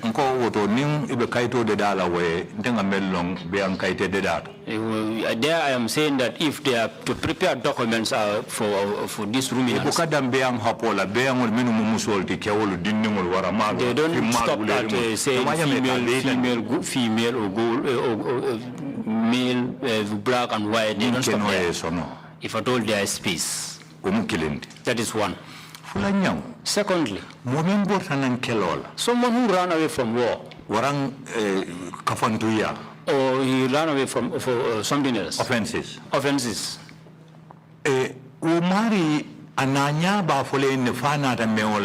That person, the way he comes, will tell you that whether he is here to stay for a longer period, or he is there for just for a short period of time. This is what I'm saying. If you see that person, he comes with farming implement, ruminants and small ruminants. And now he did not even spend even 1 week. Now he is now saying that he is going back to that particular country or region where he come from, where he said he is. If I was the person, I will even follow that person up to the. I will follow him. I will not even end up. I will make investigation to clear myself, so that I will not also be termed as a thief. This is what I have. If you also have something to add on. Commissioner Kinda, I have what you said. We are not educated, but documents. Alcalo. We did not believe something more than that. We don't have anything to believe more than that. Human being who comes up with a document, and he came up with a person like Alcalo, and you also go with that person which is the Alcalo and the Sefo chief. Any other person that see that thing as a dirty thing, that is left for that person's way of seeing things. And the person you came to meet through that human being, you cannot clean up yourself. I also did something that can clear me tomorrow. He said, Commissioner, it's not tomorrow, it's not today, it's long time. When I photocopied this document, I kept it. I went up to the Senegalese embassy. I put to the ambassador that the stranger who ran away from war, this is what I am arrested of, I am suffering here. I want you to give me chance so that it can be clear to you. I gave him the document, he looked at it. I have the photocopy of that document here with me. He asked me, are you a Gambian or a Senegalese? I asked him what happened. He said to me that if at all is a Senegalese national, I will say that they have been offending you. Because since there is a document, he asked me where are the owner of the ruminants. I said to them that they have left. I told him that he has left.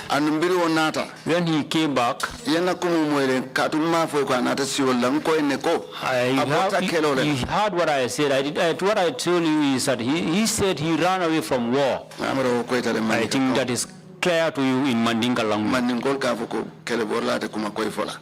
As they used to say, Mandinka say, somebody who ran away from war will not tell you the clear things. Another thing waling. But he came to do, as he came to me, I can tell you that I thoroughly asked him, and he pulled out his document. Identity card Senegal. It's just that now he got lost. So even his identity card in Senegal, I kept it, but it's just now I lost it where I kept it before. TRRC is here for people to explain what happened to them previously. This is why I said all this. There are other issues that I did not say. I can tell you that I'm not the only person in Faraba. I swear.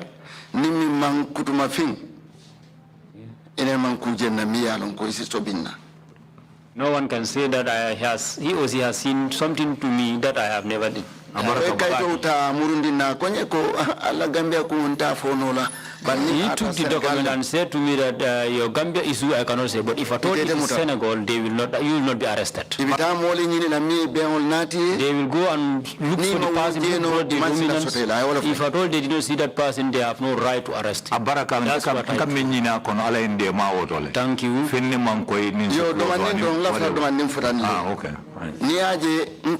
If you see, I said this issue is related to politics to me.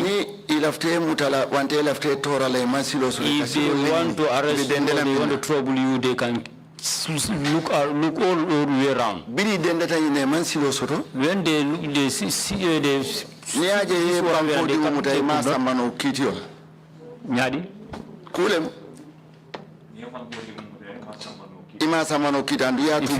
if you arrested a citizen and you could not take him to court, there is something behind.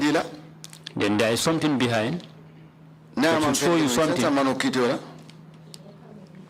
Fine, thank you both very much. Commissioners, if you have any...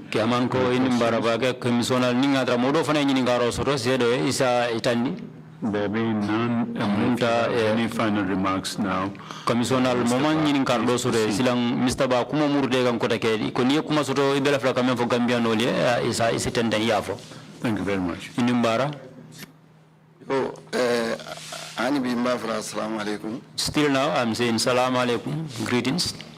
Fellow Gambians, I thank God enough. I thank God enoughly. All the others I mentioned here, they arrested me together with many people. Many of them are not alive.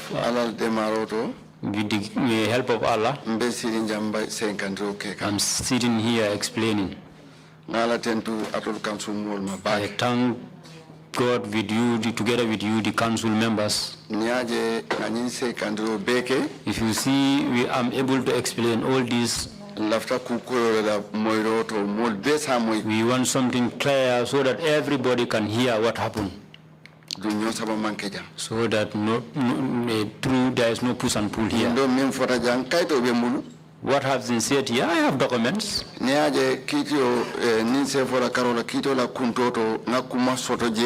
you see the way the key deliver the judgment, I have something to say. It is the way the statement has been said. If the chief say, and he said that I'm not here for any political party.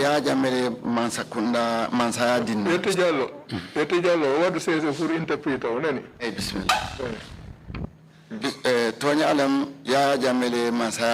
It's true, it was Yaya Jammeh who gave him the chieftaincy. But he did not tell you to give the truth to UDP or to give the truth to the APRC. He did not tell you to tell me to give the truth to UDP and leave the APRC. He told him that Umar said he can. True. Since